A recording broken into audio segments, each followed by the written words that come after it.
It is your Wednesday night sports delight, the platform sports talk show. What's going on, everybody? It is your boy Smooth. Welcome to a wacky, and I mean wacky, Wednesday. Lord, when I say so much going on in this world, I was telling some of the crew today has been a day in regards to sports news, whether it's baseball, whether it's football. I mean, it's amazing. And, we can't wait to get started with all the news that we're going to bring as much as we can, all that high fire, all the hot topics tonight on your Wednesday night sports delight. If this is your first time watching, thank you for tuning in. We appreciate it. Give us that follow. Give us that like, that share on all the different social media platforms you see right now on the screen. Give us a follow on Facebook, on Twitter, on YouTube, on Instagram, on Roku TV. We everywhere, y'all. And the party don't stop. So shouts out to everyone watching. Leave them comments. Let me know. Let us know, should I say, what's going on in the world of sports, in your world. What's a team that you want to talk about? What's a sport you want to discuss? A player? Whatever it is, let us know. We'll discuss it. We got you. Top of the hour, 8 o'clock. Around the 8 o'clock time, we'll have our special guest, and I'm definitely excited to have this man on. I haven't seen him since I pretty much graduated high school back in 2000. So it's been a long time coming, and I definitely look forward to this show. Before I go any further, let me go ahead and do my plugs real quick, because you already know every first Wednesday of the month, ladies' night. So in about, 3 weeks, ladies are back. Goes down. Sharita, Bunny, Joe, Annie. They hold things down. They know their stuff. Very intelligent. They know their sports. So definitely tune in for ladies' night. And then, of course, in 2 weeks, finally, the debut of the Man Cave with Sadal, T-Bone Funk, Richard Cash, BT, Brendan, and Stan as the host. The fellas, they are looking forward to it. I have no idea what they have in store. Just know it's going to be good, though. It's going to be very entertaining, from the personality of Sadal to the knowledge, the breakdown, the wit, the experience also of T-Bone Funk, Richard Cash. Man, I tell you, this guy is hilarious. He may slip up and say a few cuss words, but he's definitely a passionate brother who knows his stuff as well, has a different viewpoint. So I look forward to that. Of course, BT, coach of St. Mary's High School, an avid, big time WWE, or I should just say, go ahead and say, wrestling fan that he is. So look forward to having him on. Brendan Bovacanti, he is the husband of Joe Bo. Look forward to having his opinions, because we be doing our chats, and when it comes to certain sports, man, he come with it. He come with that heat. And of course, y'all know Stan, the personality. I call him the young one of the group, but he brings it once again. So the man cave goes down in 2 weeks. Next week, we will not have a show, because yours truly will be coming back from out of town, then going to see Maxwell and Joe at downtown next Wednesday. So won't be having the show, but I know that y'all still gonna be supporting me. In the man cave is up and popping in 2 weeks. But once again, this is your Wednesday night Sports Delight. Get them shares going. Go on YouTube, subscribe, click on that bell, because anytime we go live, you will be notified. What's going on in the comments? Let me know what's happening. Let me know you're alive and well. Once again, incredible guests on the way. Hope y'all enjoyed last week's show. Shouts out to Coach Will Franklin. V-Side taking over so far this month. You know, he holds things down. The AD of Vashon High School, coach of the football team, assistant coach of the basketball team, doing big things. Gotta check out his spot, Whiskey on Washington, downtown. Just pull it up on Google. You'll find it. It's right there. So, another reason why I said wacky, I had plans on having like a full crew tonight, but hey, life happens. So just want to give a shout out and prayers up to Bunny. Shouts out and a prayer up to Joe as well. Stan may be on tonight. We shall see. With my boy T-Bone Funk, he'll be on momentarily. He's at some traffic out there in Orlando. So just prayers up to everyone, and look forward to having them back very, very soon. Shouts out for the likes. Keep it going. Let's get this thing popping. I do have some great news, though. Some breaking news that I will be sharing throughout the whole stream. So, starting next month, as you already know, ladies' night, first Wednesday of the month, our shows in between, and then Man Cave, right, the last Wednesday of the month. But it's not just going to be on Facebook, on Twitter, on YouTube, and then on Roku, but it's an honor and a privilege to say we're going to be hitting up the internet radio. We're going to be on Hot 365 Radio, where they are always hot. The platform Sports Talk Show will be broadcasting live every Wednesday starting in April. So the first show, April the 7th, it goes down. Ladies' night will be on there. The Man Cave is going to be on there. We are going to be on Hot 365 Radio, where once again they are always hot. Shouts out to Kevin Hamilton. Reached out to me recently. We wanted to get a sports talk show going. And I told him, hey, this is the show that you want to have. So we're going to be hitting up so many different markets. And that's what this show is about. We want to reach the masses, y'all, because y'all know what we got going on here is very special, from the interviews, the conversations we have. And we just want to continue to get this thing going, man. So through the grace of God, we're so thankful to say that, yes, we will start being on Hot 365 Radio. Go to their website, hot365radio.com. You'll check out all and I mean all of their social media information. So you can check us out. It's gonna be on so many different platforms. So be getting there. Shouts out to Miss Williams, our favorite fan. Appreciate you, Miss Williams. Shouts out. I see Joe here with the comments as well. So once again, she couldn't be on in person, but I know she gonna come with the comments. So Joe, you know how to bring it. Do your thing, Miss Williams. Thank you very much for the love. So once again, next month we're gonna be on Hot 365 Radio. So if you can't see us in person, you on the road driving. If you go to their website, hot365radio.com, pretty soon you're going to start seeing a lot of promotion for the Platform Sports Talk Show. So if you can't see us, you can still hear us. I do want to say this, and once again, we'll be promoting this a whole lot.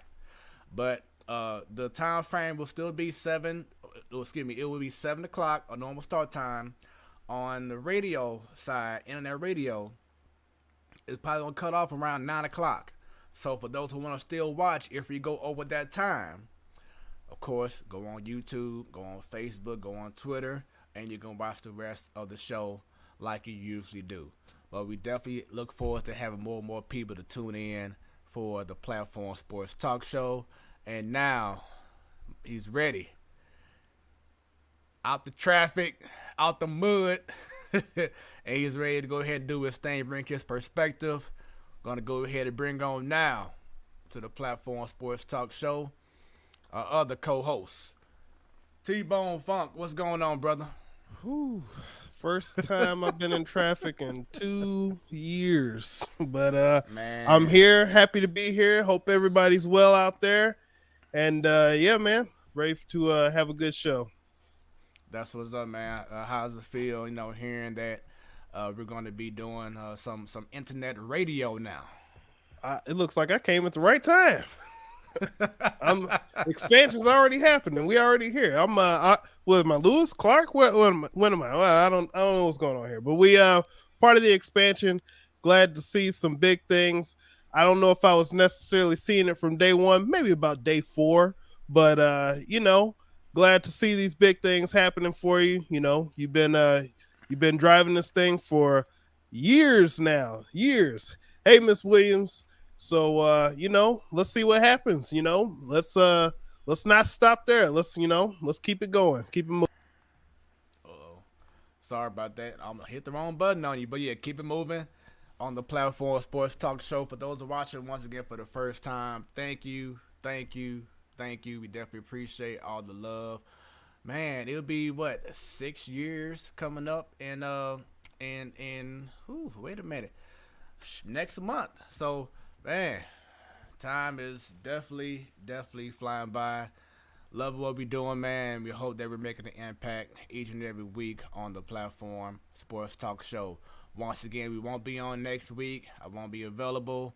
Gonna be grooving downtown, checking out Maxwell and Joe and other artists, so it's gonna be fun. Shouts out to the wifey right now. She's out in Philadelphia holding things down, representing her company. So shouts out to her.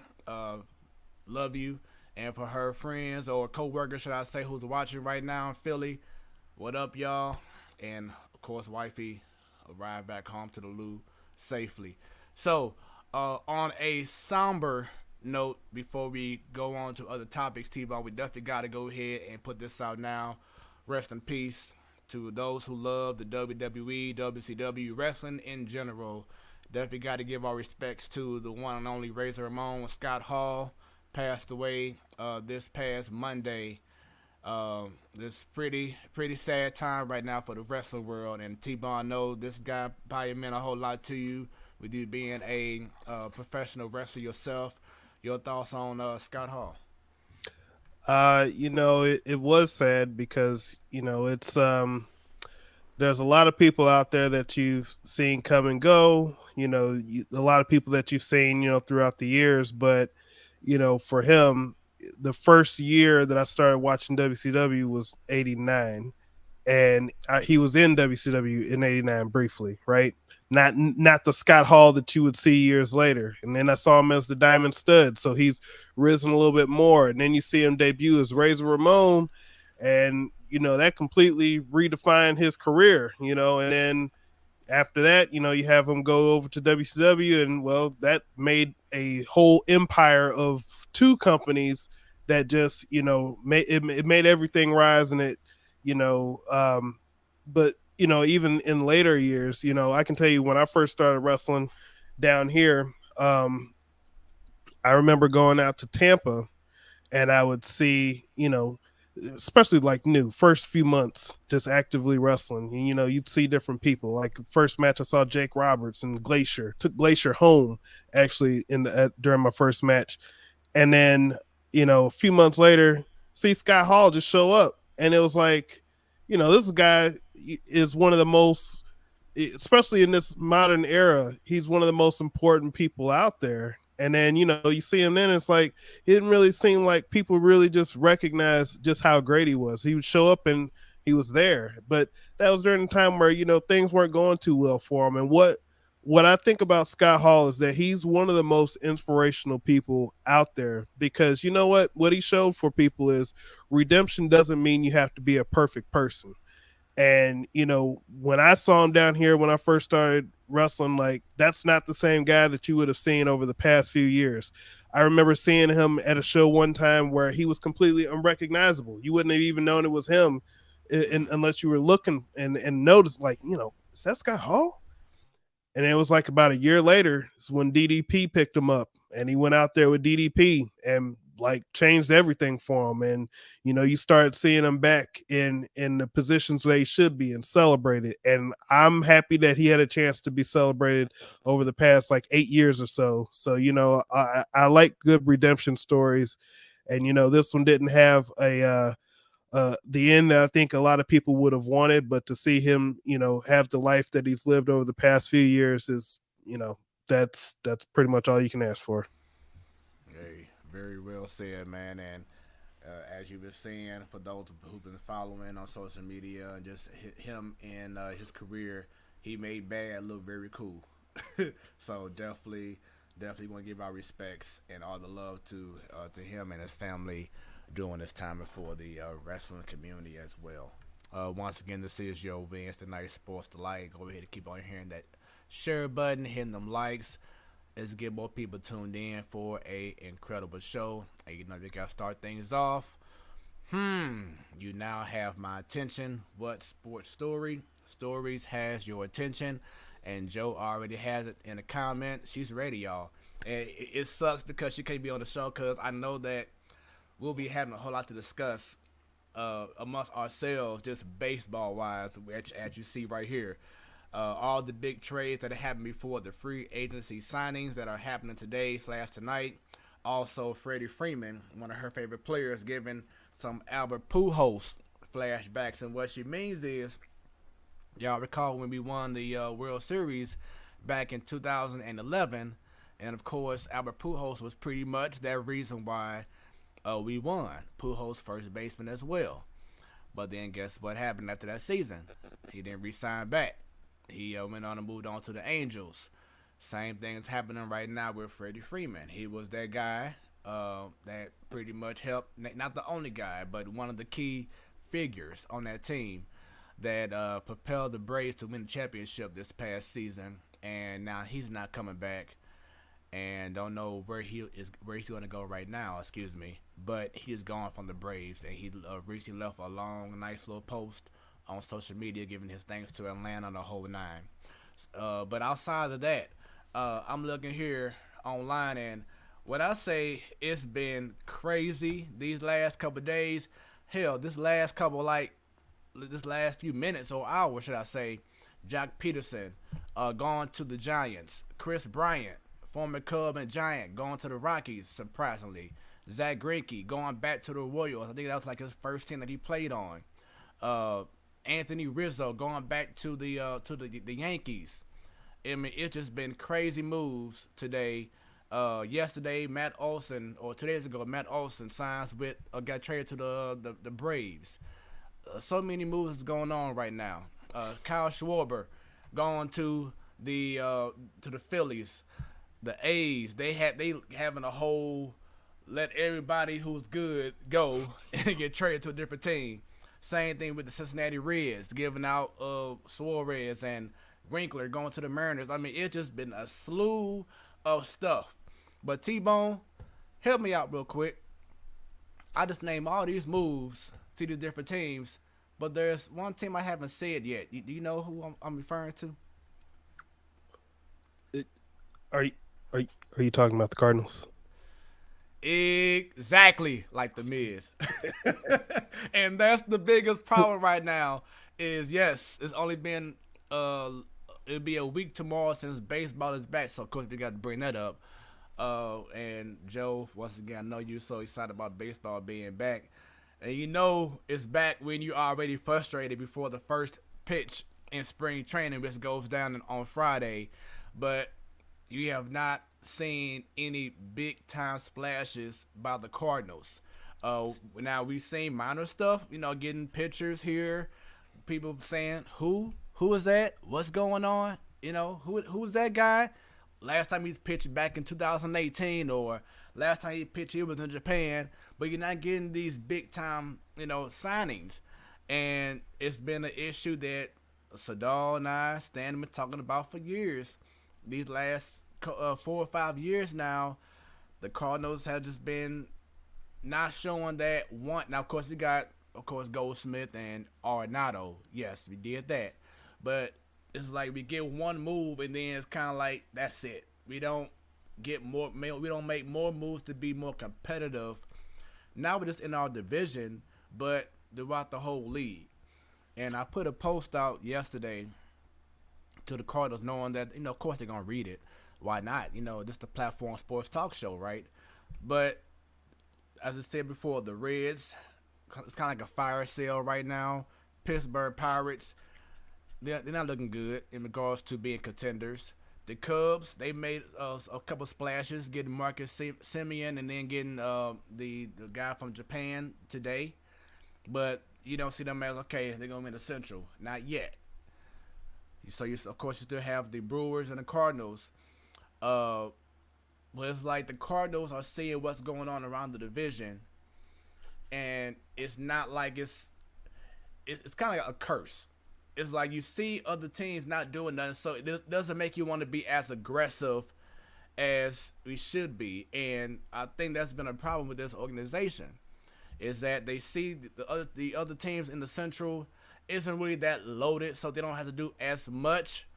But the problem is that, okay, let's see you in the Central, or you get a wild card, but then you got to go against these Dodgers and Braves and Mets and other teams in the other National League conference, or league, and then it's a big margin gap in regards to how incredible this team can be on a big aspect, World Series route, bound, kind of like in tiers, and I think that the organization is just really not.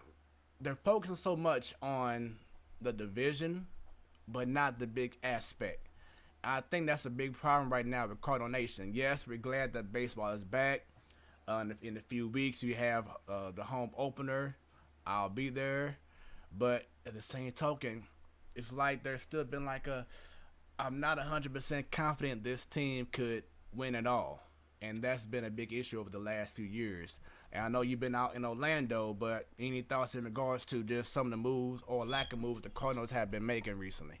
Well, I mean, the only thing I'd say in defense of the organization, though, is in the years where they won the championships, like what big moves were made that were obvious to everybody, not people who became and rose up in the times, in later on in the season, but what preseason moves were really made beforehand. Like the only one that I can think of right off the top of my head is Matt Holliday, right?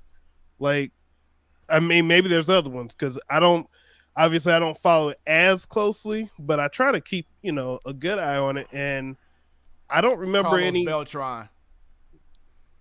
That was that was the year after Pujols left. Then they signed Carlos Beltran. But okay, so Beltran came. What was that? The 2013 season. 2012. So, but I mean, he was okay. So he was in with that World Series team, though, right? But with the 2011 team, the big move before that was Holiday, right? Correct. So I mean, yeah, they usually do like one move that leads towards the season. In 2011 was also, I guess Lance Berkman was on the team, Yeah, but did he come that season or the season before? he came. He came that season, Okay. and he So played 2 years.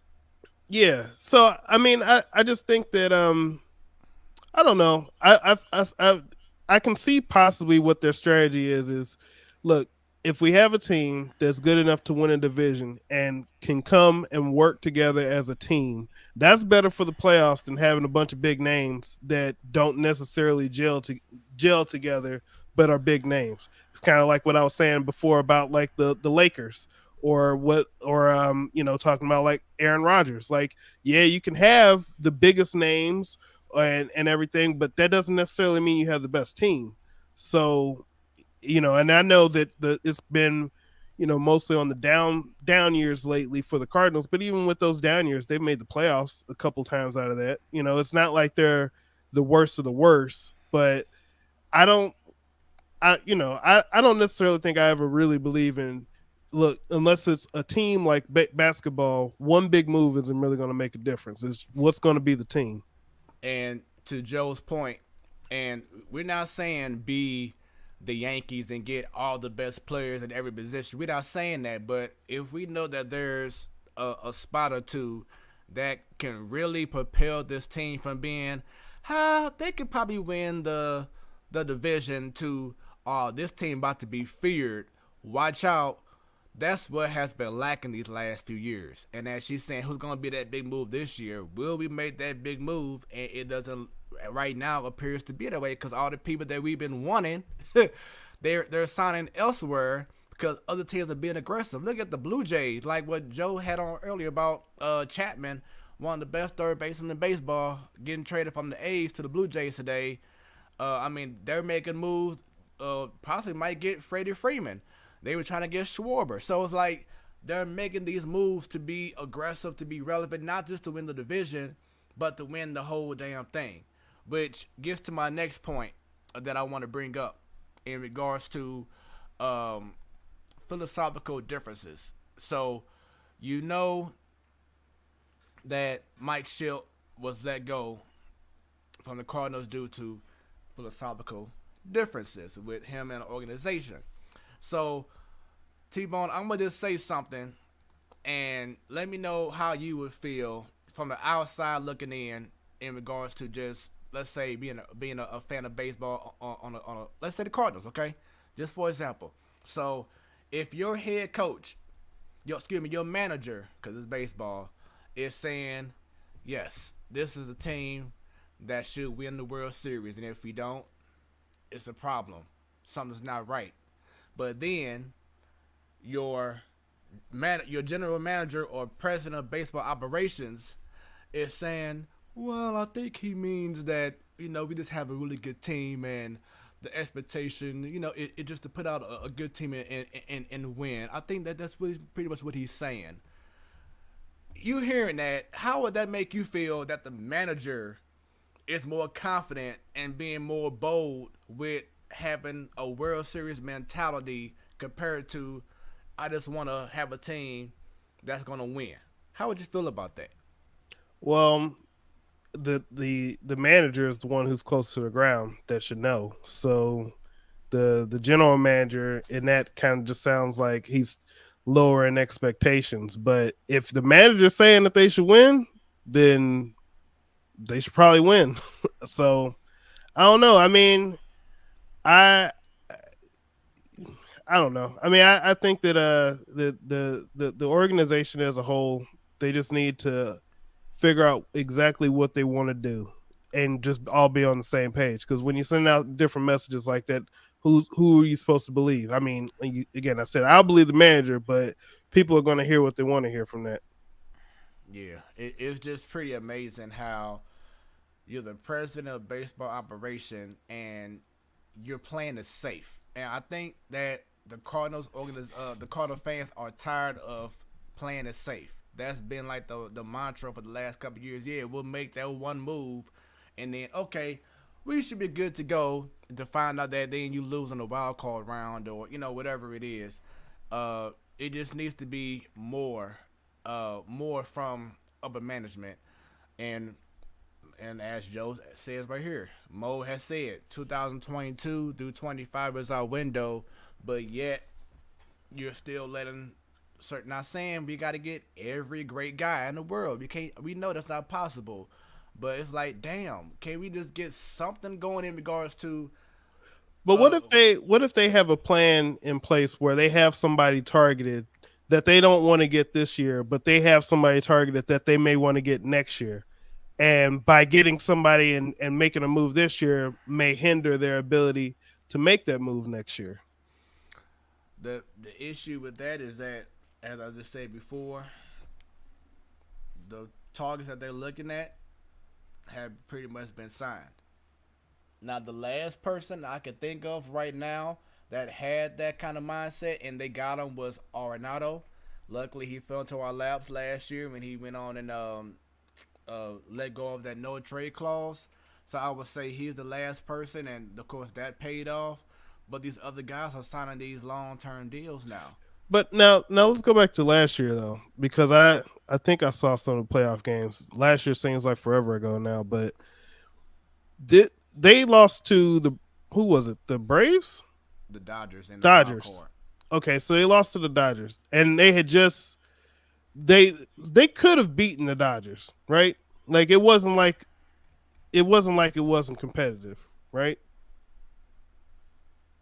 You said that it wasn't competitive? I'm saying that they had an opportunity to beat the Dodgers, if I'm not mistaken. Didn't they almost beat them in one game and then something happened? I can't remember. The game was pretty much close throughout the whole night. We had a lead, but then we lost the lead, and it was pretty much tied going to the late innings, and then we gave up a game-winning home run.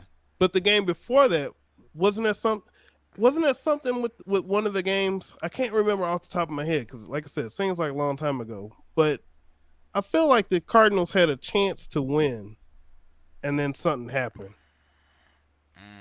Yeah, I'm not recalling. But either way, years ago that we went to the league championship series against the Nationals, and we got swept for nothing. Well, but I mean, look where we're at though. So, but I mean, I just don't think that overall, it's not like the Cardinals are. I mean, just when you think about it, yeah, there's a whole season, but as far as when they got into the playoffs, there's only a few teams that have actually been better than the Cardinals as far as being able to beat the Cardinals or advance further into the playoffs and win the championship. So I guess my mentality with that is it's not like there's a complete overhaul that needs to be done.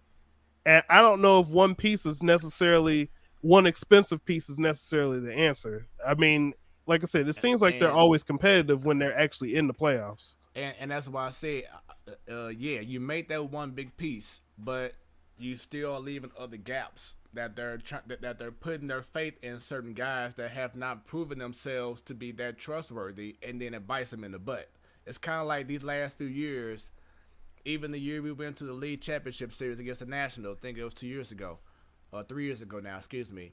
It had the feeling of ooh, wait a minute, where are we at? The LCS. Oh, we made it here. It wasn't like boom, we kicked the door down, we here kind of feeling. And that's what we're missing. That's what we had back then, during that Pujols era. People came in and they feared playing us. They knew that it's going to be a hard game, that they're going to be lucky to beat us. Or management always was a step ahead of other teams knowing how to get certain guys. Right now, we're lacking that feeling. I don't know. That 2011 season, that 2011 season, they almost didn't make it into the playoffs. But once they got there, right? But they still had the best player in the game, Pujols. You know what I'm saying? They still had the best catcher at that time in Yachty. You still had a healthy Matt Holliday. So you had guys on that team that can carry. You can't say the same thing right now compared to how it was in 2011. That's a whole different team back then. You had Pujols. Well, let me ask you a question. What did you think about the 04 Cardinals back in the day? oh, that's like one of the best teams ever. But unfortunately, they didn't get to. They came up short in the World Series. I don't even think they won a game in the World Series because of Chris Carpenter got hurt in the wrong time of the season, so he couldn't even pitch. But But offensively, oh yeah, one of the best teams they had regular season because wise. they won like didn't they win a record setting games or something close to that for the Yeah, Cardinals? but like I said, Chris Carpenter got hurt, and it kind of like it was like the air was blown all out the balloon. But then a couple years later is 2006, and we know what happened then. I mean, But I you don't. had Pujols, you had Edmonds, you had Roland, you But had they were you had all the on the MV '04 three. team too, though. I mean, you know what I mean? Like that's what I mean. Like I just feel like sometimes, okay, yeah, a lot of these guys are improving, but they gotta have a way to get there. You know, the people who were there last year in the playoffs, they got playoff experience now. They may not have had it before for some of them. But I mean, I see where you're getting at, but the problem is that like right now we don't have that Pujols. Yeah, we have Goldsmith, we have Arenado, but they aren't that Pujols. You know what I'm saying? Uh, uh, we may have we definitely have the Roland and the Edmund. Okay, but we don't have that Pujols. We don't have that when everybody else is tripping and it's down and it's out. We don't have that guy that's like boom. You know what? Get on my back. I got y'all. That's what we're missing. Gotcha. That's what we're missing. And as Joe was saying here, there's more super teams than just the Yankees now. We don't compete. And go back to what I said before. Are we looking good in the Central? Yes. Sure, I listened to 101 ESPN today. And they even have the Brewers right now winning the division. And their offense is, I would say, worse than ours. You know, I'm not saying ours is worse. You know, it's terrible. But if compare each person for our team to their team, we should have the better offense, but they have the Brewers win the Central over the Cardinals. So we ain't even favored to win our own division. So how can we even have the confidence right now as fans to be like, once opening day starts, boom, oh yeah, this is a World Series team. We don't have that feeling right now, and that's what Cardinal fans are missing. So I think that I see what happens. It's when y'all are in St. Louis, y'all hear everything as Oh far yeah, as the we good hear and it the all. bad. I hear I'm it all like day. I'm like, well, things seem pretty good to me. I'm just Man, happy to see the hey, team man, catch a hey, game. and like I told you before, I listen to 101 ESPN all day, so I hear it all. But going back to whom you now have my attention, I want to go ahead and do yours first, then I'll bring mine up. Um, I mean, I'm trying to think of what my are you able to hear me clearly? I feel like something happened. Oh yeah, you sound great. Okay, I thought something changed. All right. Um, I'm just gonna say this one isn't necessarily a positive one. Well, you know what? It is a somewhat positive story, but it's not really. Um, Big E. Did Oh you see what yeah, happened with that? man, that was terrible. Yeah, and I watched it and I knew quickly. I'm like, oh man, this isn't gonna go well because those mats. Well, for everybody that doesn't know, Big E from the New Day on SmackDown, uh, basically suffered a broken neck. Took a belly to belly suplex on the outside of the ring. He didn't clear all the way and landed head first on the It mat. looked terrible. Now, at first, I was like, well, you know what? Maybe it's not as bad as I think because what I will say about the WWE, and I hope I'm not giving away too much. Those mats that are on the outside of the ring are extremely nice as far as safety goes. Like they're not just like it's not like a wrestling mat, which is what I always thought when I was a kid. Like a wrestling mat is basically solid, right? You land on that, there's really no give except for very minimal. The mats that they have out there are great for what they do. But when you saw it, you saw him get stretchered off. But then, this guy who got a broken neck, you know, who most people would just be devastated. This guy gets on his phone and posts and tells people like, look, I can move my digits. I just want y'all to know I got strength here. And this guy is like more positive and like, that's one of those things like, you know what, this guy, if nothing else, deserves everybody's respect because he goes out there, does what he does, something happens, and while he should be worried about himself and what his future is going to look like and everything like that, man, this guy's out here, just letting everybody know like, hey, it's all good, I'm okay, just want y'all to know, just want y'all to be okay. I respect that. I just respect it a lot. Yeah, and speaking of future, do you feel that he has a future left in wrestling? Because a lot of sources are saying it's not possible. I mean, it's not a high possibility. I don't think they said it's not a high possibility. I think that what they were saying was there's a possibility that it doesn't heal correctly, but Mm. it's I we're in 2022. I almost said 21. We're in 2022. Like, you have so Technology is many so different different. things. You have a quarterback who's in his mid 40s who's like, "Nah, I'm coming back. Don't worry about it." Like, Him. yes. so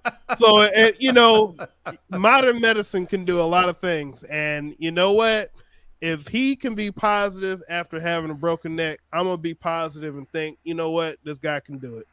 Yeah, definitely prayers up to Big E. Uh, some more news. St. Louis's own Joe Buck. It was announced that he and Troy Aikman have moved on from Fox after many years together doing the 8 game, and now they will be doing Monday Night Football on ESPN. This is a huge thing for both of these players. Of course, once again, Joe Buck, the son of the great Jack Buck.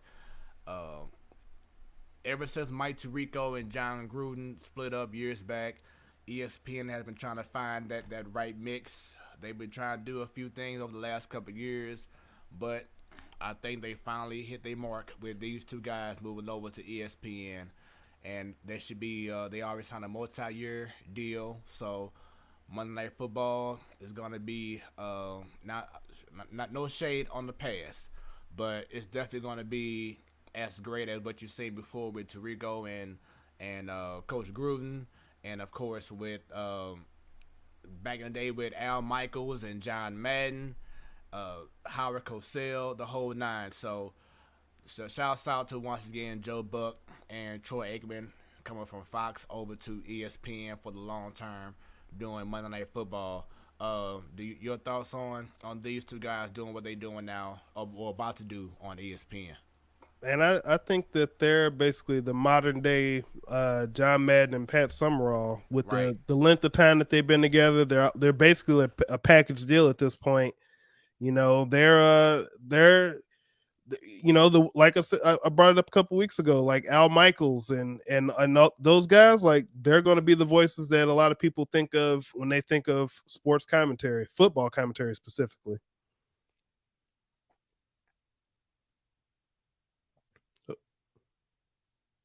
Oh, you're muted. Sorry about that.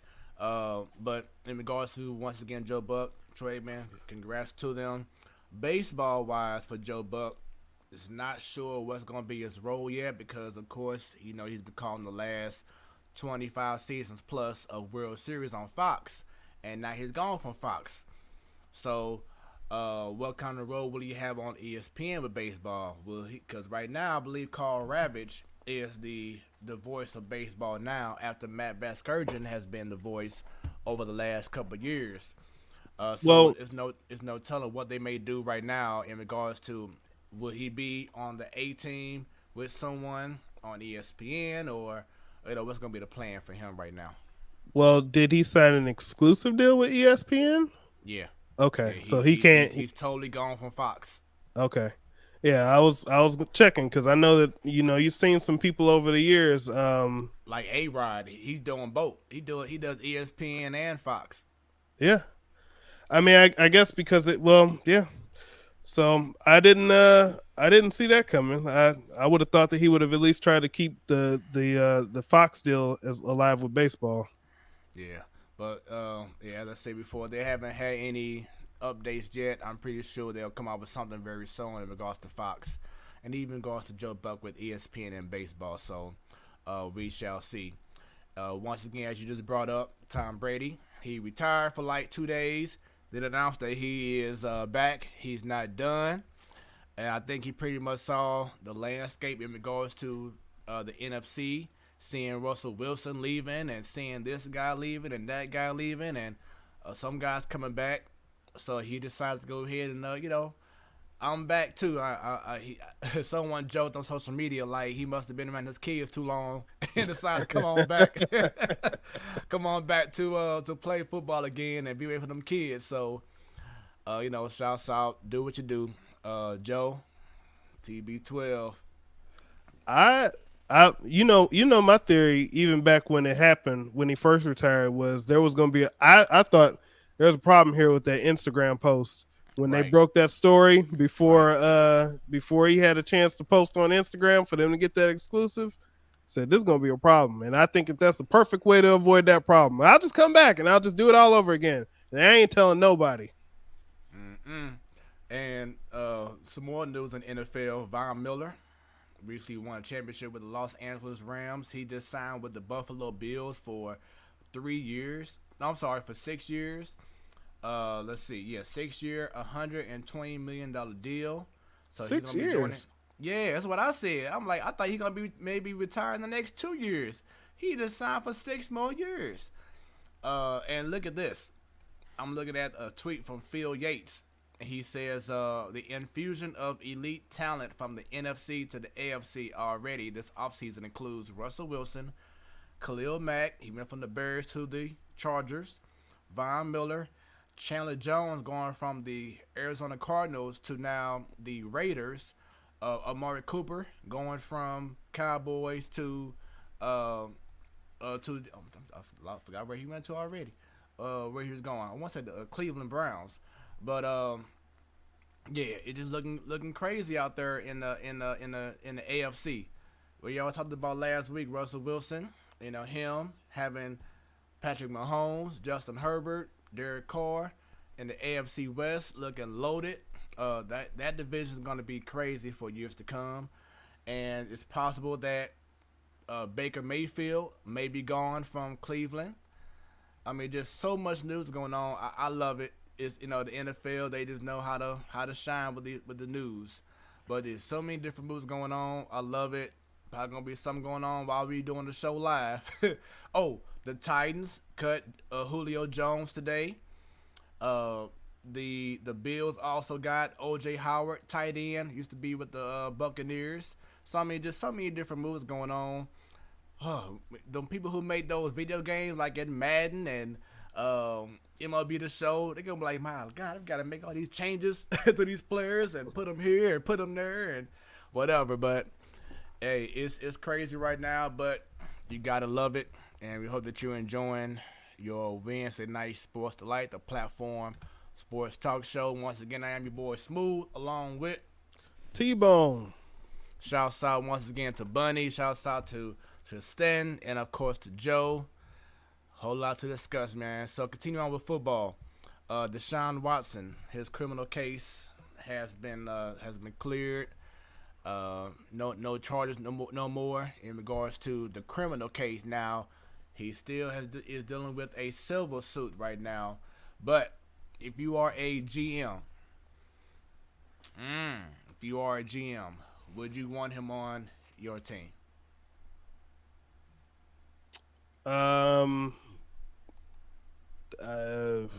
Want?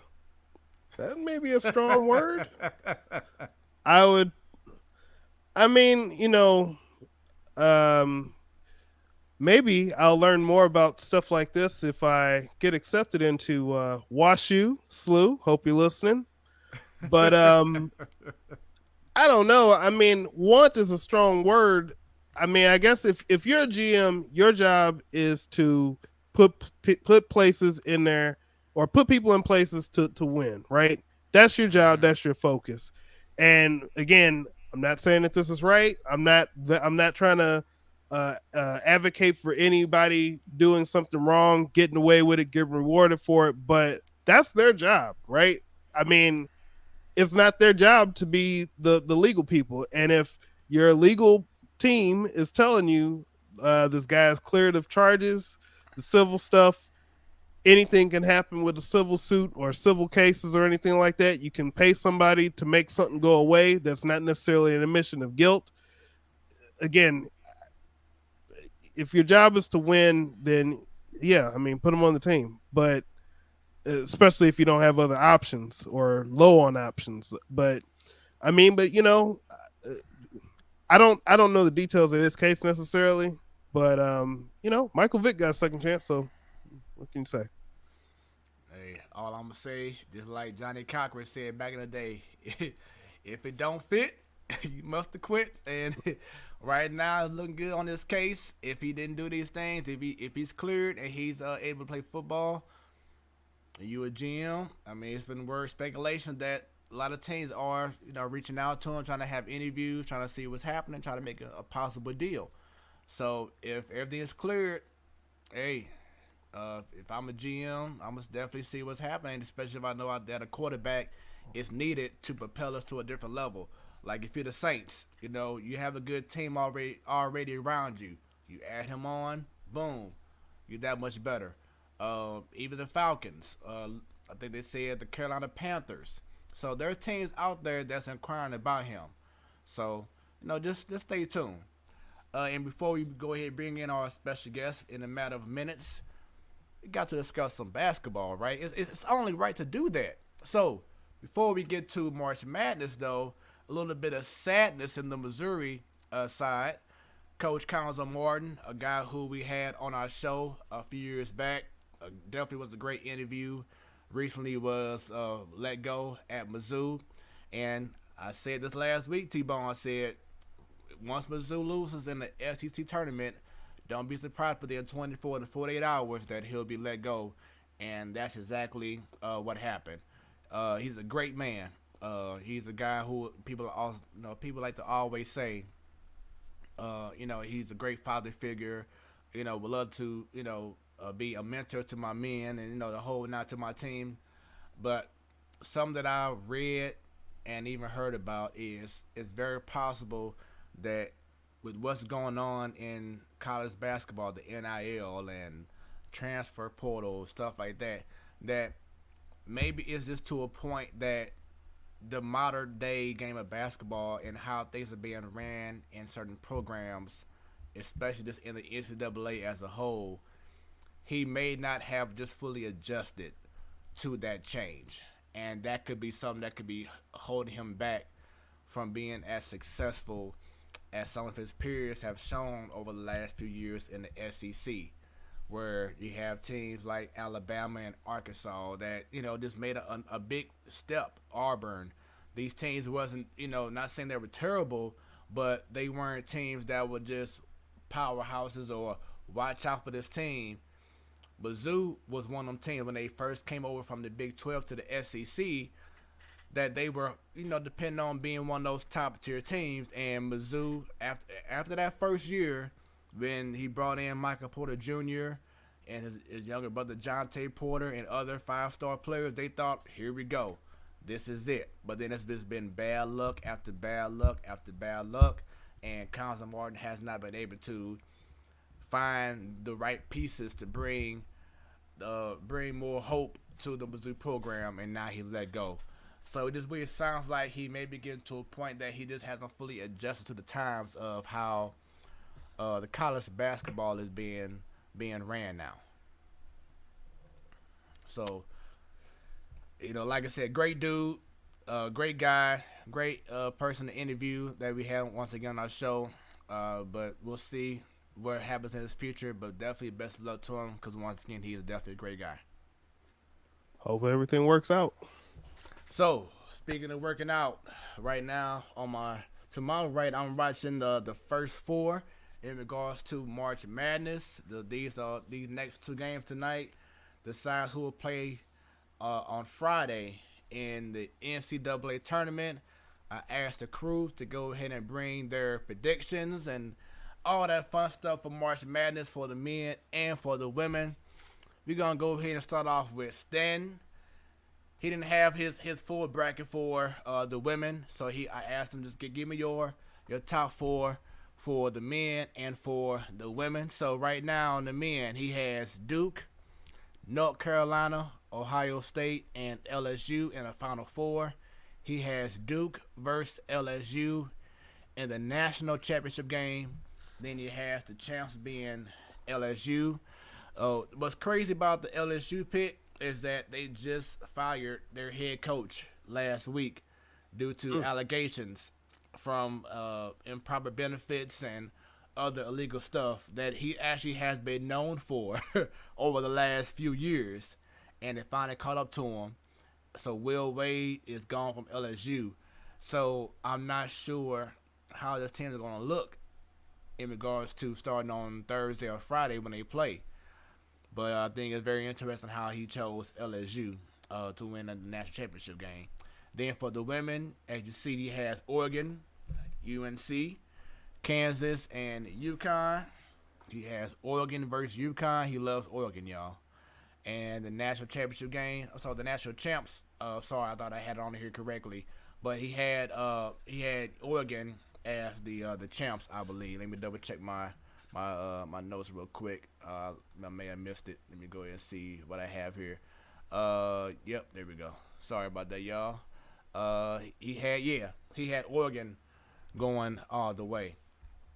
So in regards to Joe Bo, we're gonna start off with the men. Look at her. You see you, Joe, and her bracket right now. So her Final Four, she has Gonzaga, Baylor, in which those two teams met last year for the championship. Then you had Loyola. No, I'm sorry. I think it was Baylor versus UCLA, but Gonzaga and Baylor were in the Final Four. Loyola Chicago, mid-major team, and then South Dakota. Gonzaga versus Loyola Chicago in the national championship game, and then Gonzaga winning the whole thing. For the ladies, let's see what she has here. Oops, get my screen together. She has South Carolina. Watch out for Don Staley and that team. Baylor, LSU, and UConn. And Baylor versus UConn in the title game, and the winner being UConn. Paige Buckets, I believe that's her name. She just came back recently from a season-long injury, so she's getting back to the flow of things. UConn definitely can be scary, so we shall see. T-Bone, you want to go ahead and explain yours for the men? Oh, what are we talking about? Final Four? Yep, your Final Four. Look, I went into this completely cold, so we all did. I said let me take some picks here, and I said okay. I said Gonzaga sounds, based on everything, they're ranked number one. Gonzaga's a team that when I used to fill out brackets regularly, they would usually go pretty deep. Got Kentucky there in the Final Four. We got Arizona and Kansas.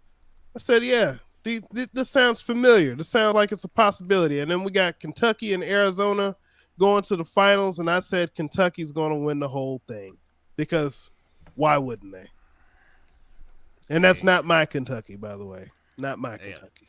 I got you. The last couple of years, things haven't looked as well with Kentucky under John Calipari, but he's getting things back in order, and he got a lot of talented guys on that team. So, won't be surprised at all if they, end up winning the whole thing. They usually take a break. They may miss out a couple years here and there, but then they come right and bounce right back. That's all they got. That's all Lexington, Kentucky has as far as sports. Exactly. Now for the ladies. Ladies, I said Iowa State going to the Final Four against Louisville, Texas against UConn. I noticed that UConn's taking a step back. They used to be the dominant. You could expect that they were going to win like they were Brock Lesnar at WrestleMania. But, I said we'll go ahead and have Texas go ahead and get into the finals against Louisville. And again, Louisville takes the championship. Maybe I lived in Kentucky too long. Maybe that's what this is. But those are the two teams that seem about right for me, and we'll see what happens. All right. And now, yours truly. My bracket, I have Gonzaga and Baylor, just like Joe. Then I have Arizona and I have Kansas. I know my cousin Rick loves Kansas. Huge fan of them.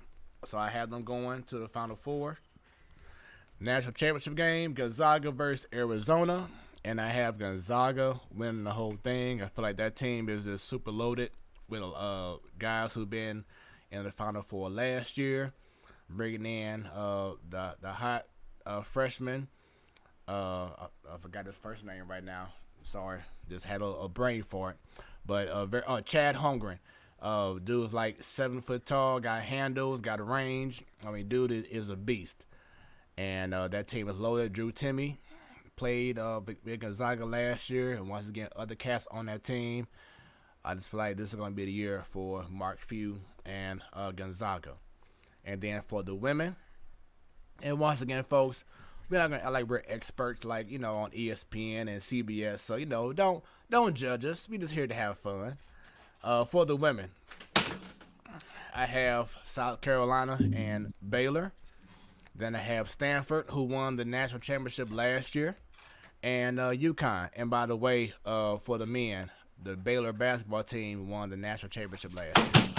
But once again, Stanford and UConn. So a great Final Four in my eyes.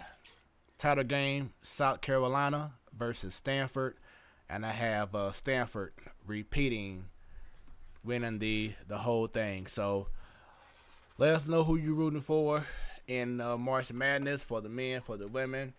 Everything officially goes down tomorrow. I'll say probably the best next 2 days.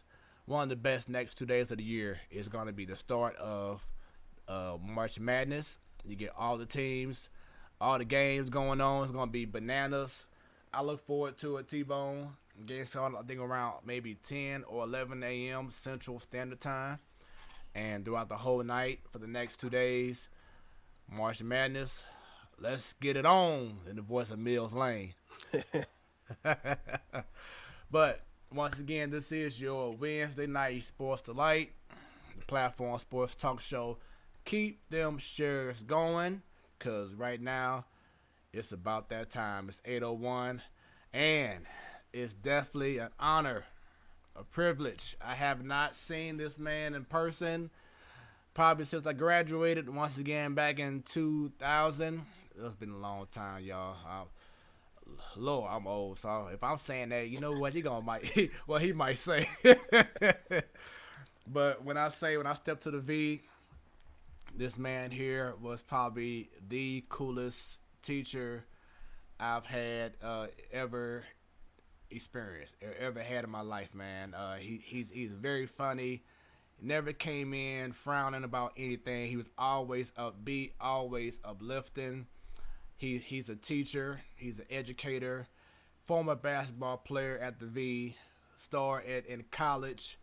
He has, I'm pretty sure, he has a lot of stories to tell, and a few NBA players that you may know, T-Bone, that he's played alongside with or against in his past. Definitely want to get that and more.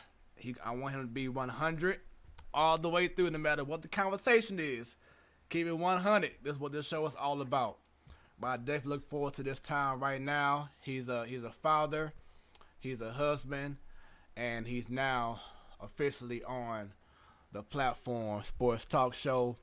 Without any further ado, let's bring in the one and only Russell Arms. Coach, What's going on, Fred? It's good seeing you, brother. Oh man, How you doing? Too long. Hey, I know. Doing well, man. It's been way too long, man. It's good to see you. I'm good to be here. I'm glad to be here. Man, how you all doing? Doing well. Good. Yeah, doing well. Ready man. to hear some stories. Yes, right. sir. Like I'm ready. Before, I'm ready to tell you about them. Since I haven't seen you since 2000, I believe, right? Yeah, Fred, you've been a good guy, man. When you came to Vashon, you was always a good guy. You came in as a freshman. You had your support. Your mom always supported you. And you was a hard-working guy on the basketball court. And just a smart guy all around. Fun guy, smart, intelligent, and was always willing to learn. Yeah, I appreciate that, and we definitely gonna hit that up even more later on throughout the show. And just say no, people, he didn't get cash strapped or Venmo in regards to what he just said. He's speaking from the heart. You said keep it real. I'm gonna keep it real. Yeah, there we go, man. I love it, man. Once again, thanks for taking some time out of your day, Coach, to be on the show. I definitely look forward to this time with you once again on the platform Sports Talk Show. Let's go ahead and just get things started right now. Your background, I'm seeing the paintings going on, man. What you got behind you? Oh, these just some pictures on my wall. I'm sitting in my dining room. But That's what's up, man. I went to Columbia Elementary School when I was young. I went from kindergarten all the way up to fifth grade, eighth grade really, and then I transferred and went to Vashon, and that's where all the stuff started. That's where all the magic began. Yes, I played football and basketball at Herbert Hoover Boys Club growing up, and took those talents to high school in 1979. Tried out for the basketball team, made the team as a freshman. Had a little success my freshman year. It didn't start, but I was on the team, and I did so well that I became a starter my sophomore year and moved up to varsity at the end of my sophomore year. And the So, rest is I'm sorry. So I want to take it even further back than that. Just tell us about that first moment that you fell in love with sports. When was that? Well, that started at Herbert Hoover Boys Club.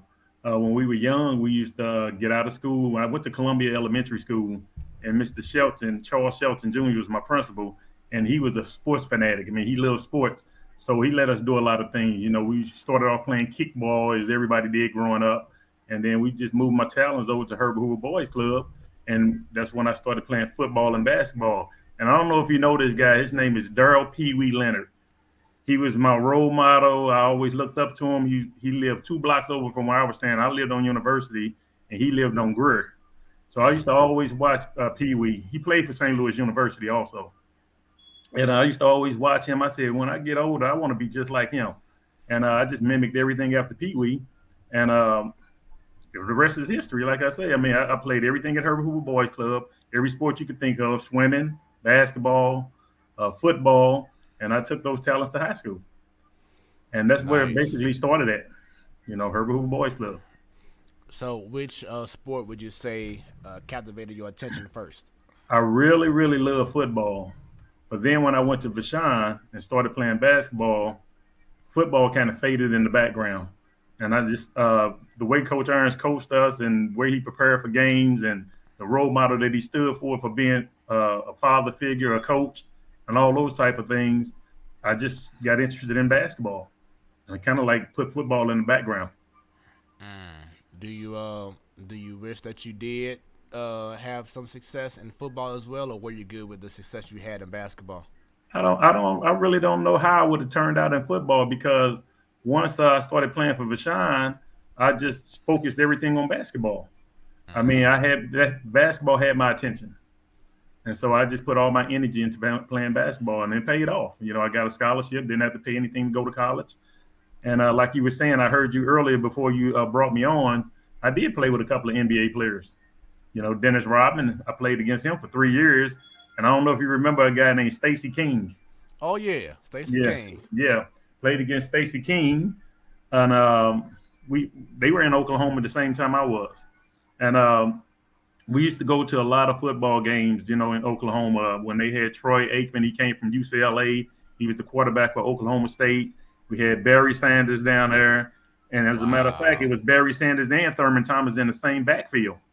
that's crazy. They were at So Oklahoma State. T-Bone, this man here been around some legends during his time. I mean, Oh, you ain't yeah. just saying just know whatever guy. You're talking about some Hall of Famers, Yep. etc. Yep. Top of the top. He's Yeah. been around. I don't know if you're all familiar, but Oklahoma is nuts. Oklahoma and Texas, it's like when you go to a high school football game in Texas, it's like you going to a college game, really. Yeah. There's over 10,000 fans at a high school game on any Friday or Saturday night. So that's how crazy they are about their football in Texas and in Oklahoma.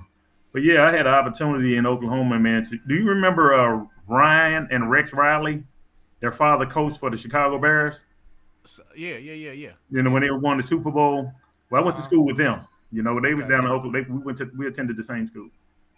Wow. So, you mentioned going to the V. So, what was it about the V that made your parents decide, hey, you know where you going there? Well, back in the day, according to your address, you know, if your address was even, I lived 2912 University, and if you lived 2911 University and you were on the opposite side of the street, you had to go to Central High School. And if you was even, you had to go to Vashon. So it was just the address, you Wow. know. But I think really it was a blessing that my address was 2912 because I had a chance to play for a Hall of Famer. Mm. You know, I mean, it was really a blessing. I had an opportunity to get a scholarship, didn't have to pay anything to go to school, and I just learned a lot. You know, just a lot of things about sports, and a lot of life lessons about how to become successful. Coach Irons, Coach Irons taught a lot of that. Yeah. Uh, you mentioned your parents earlier. Just talk about the impact that they have had on you as you were growing up in high school and then college into the man you are now. But everything that I set forth to do when I was young, my father and my mom, they have 100% support for all of their kids. So they were at every game. They supported me through college, even though I was in Oklahoma. They supported me when I was in college. They came to a couple of games. They couldn't travel as much, but they came to a couple of games, and they were just proud. You know, they were just proud to see that their son was doing something positive. You know, so that was a good thing. And then going to once again playing at the V. I know you mentioned basketball.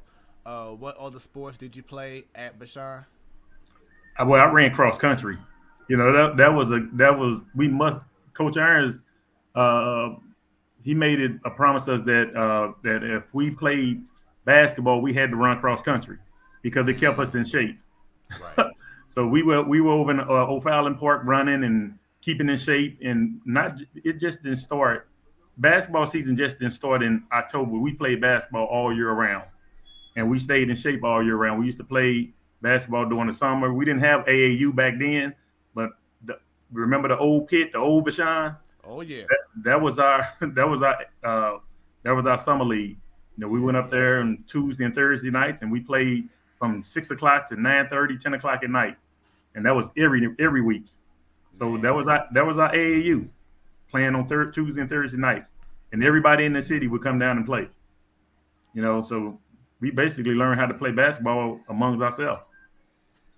T Bone, did you get opportunity to like visit the V? Back at the old pit. You know what? I don't. I'm trying to think if we ever. I don't think we ever faced Vashon because I wrestled in high school. I don't think that we ever faced Vashon head to head. We would see Vashon in tournaments, so the PHL tournament, stuff like that. So we wouldn't. I don't think we ever actually went straight to Vashon. So what school did you attend, T-Bone? Normandy. Oh, okay. Yeah. Yeah, all right. We played in a couple of Normandy Christmas tournaments back in the day. Oh yeah. Yeah. Some of the best of basketball you That ever experienced. that's when normally used to have great teams to participate in the tournaments every year. Yeah. Always a sellout. And I always tell people down here, I'm like, the best thing for me about Normandy was Viking Hall, the gym. Yeah, Like to me, that's like a mini arena that could hold more things than just the high school athletics and stuff like that. Like Viking Hall could like hold real concerts if they wanted to put them in there. right. yeah, definitely is a great place to play. I had my opportunity to play there a couple of times in my younger years. Miss Williams says Normandy is right up the street. Yes, it is. Hey, Right up the street from her. So, I, shouts out to those in Normandy. I want to say a few things about Fred though. I Uh mean, oh. Uh oh. Fred. uh-oh. I remember when Fred's mom used to bring him to school every morning, and I just know that Fred was always he was kind of quiet, but he was always a good person. I mean, that's what I remember most about Fred. He was always a good person, very, very respectable. And every time he got on the basketball court, he worked as hard as he could to get the best out of what he can do. And I was proud of Fred for that. You know, it was a couple of other guys like that too, but Fred was the type of person that stood out really. And I'm not just saying it because he has me on his show, but he was a good guy. And I think he carried that over to his adulthood. And I'm proud of him right now. Very Hey, proud of Fred. that means a whole lot to me, Coach. Like I said, man, you definitely made an impact for me. It was always a pleasure to have Jim with you, and just will be a student in your class and everything, man. Even being my coach Yeah. for the JV team and everything. Which once again, Well, we definitely get into that very yeah. soon. I, But just talk about the time that you that you played for the basketball team. It always was a powerhouse, but then you ended up being a starting forward for the 1983 state champs. Tell us that moment when you realized that you about to be a champion. okay, when I first stepped foot at Vashon, I was a freshman. I played B team basketball. Didn't play a lot, but I played enough to move up to varsity my sophomore year. And we had some talented guys on the team. I didn't get a lot of playing time, but I got some playing time. My junior and senior year, I did start. My junior year, we went to state. We came in We came in third place, and the following year in 1983, we won it all. You know, so we just took what we learned from my junior year and kept practicing and playing over the summer, and we was able to accomplish a state championship my senior year, 1983. Floyd Iron's first state championship. We had a lot Wow. of fun, a lot of fun, a lot of memories. I have a ton of stuff that I have right now, and I can still look back, open these books and these scrapbooks and everything that I have, and just look back on the things that we had, and a lot of fun. Did It's, y'all did y'all feel like rock stars during that time you was at Vashon? yeah, Coach Irons, he showed us a different way. I remember when we was changed uniforms. We used to have to wear those white uniforms. Remember those plain white uniforms that had the number on it on the front and back? Right. Well, he was the first coach that ever changed all that. We came out, we had stars on our uniforms, and that made us feel good. So, the change of uniforms made us think different. We had an opportunity to come out, and everybody would look at Vashon, look what they got on, look what they have. So that just made us focus a little bit more, and then made us feel better. When you dress a certain way, you feel a certain way. And see, we went out thinking that could nobody beat us, and once coach let them look with the wolves loose, it was over. Man. But we And put the time and effort in too. Now, right, I mean, exactly. those practicing 7 days a week paid off. I And mean, we didn't we especially oh sorry, go ahead first. yeah we didn't take time off. We didn't take Sundays off. Fred, we was in that gym on Sundays and Saturdays and sometimes twice a day. And then we get Yep. up on Saturday mornings at 6 o'clock. And even on days we had school, we had practice at 6 o'clock in the morning. Yep. And then we'd go to practice at 6 o'clock in the morning, stay until about 7:15, 7:20, and then go straight to class. And then So it was a teams would sacrifice. look right, and teams would wonder why we press the whole game and never get tired. Right. I say this saying that Coach Aaron wrote in my yearbook, and I still live to it by this day. He always said that hard work and dedication will always lead to successful accomplishments, and that's what I live by. I live by that right to this day. I mean, That's some great stuff. I've been teaching 34 years with the St. Louis Public School. It's my 34th year. I did high school, middle school, and elementary school. And like I said, when I won the Teacher of the Year back in 2015 and 2002, I loved all of them. I loved every grade level because kids are going to be kids. You just have to teach them. I mean, the same things that was taught to me, I try to relinquish those and teach it to the kids that's here today. And they love my classes. They love coming to class. Yeah. 2002. That's a good year right there. That's a year to keep in mind. Keep that year out there. 2002. Don't say that's the year he was born. That's the year I graduated.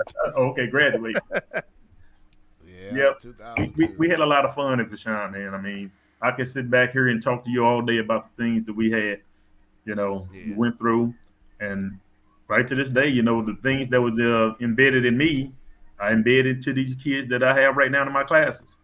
If you speak to any of those kids right now in my classes, they'll tell you that they love coming to my class. We have a lot of fun, and they just enjoy coming.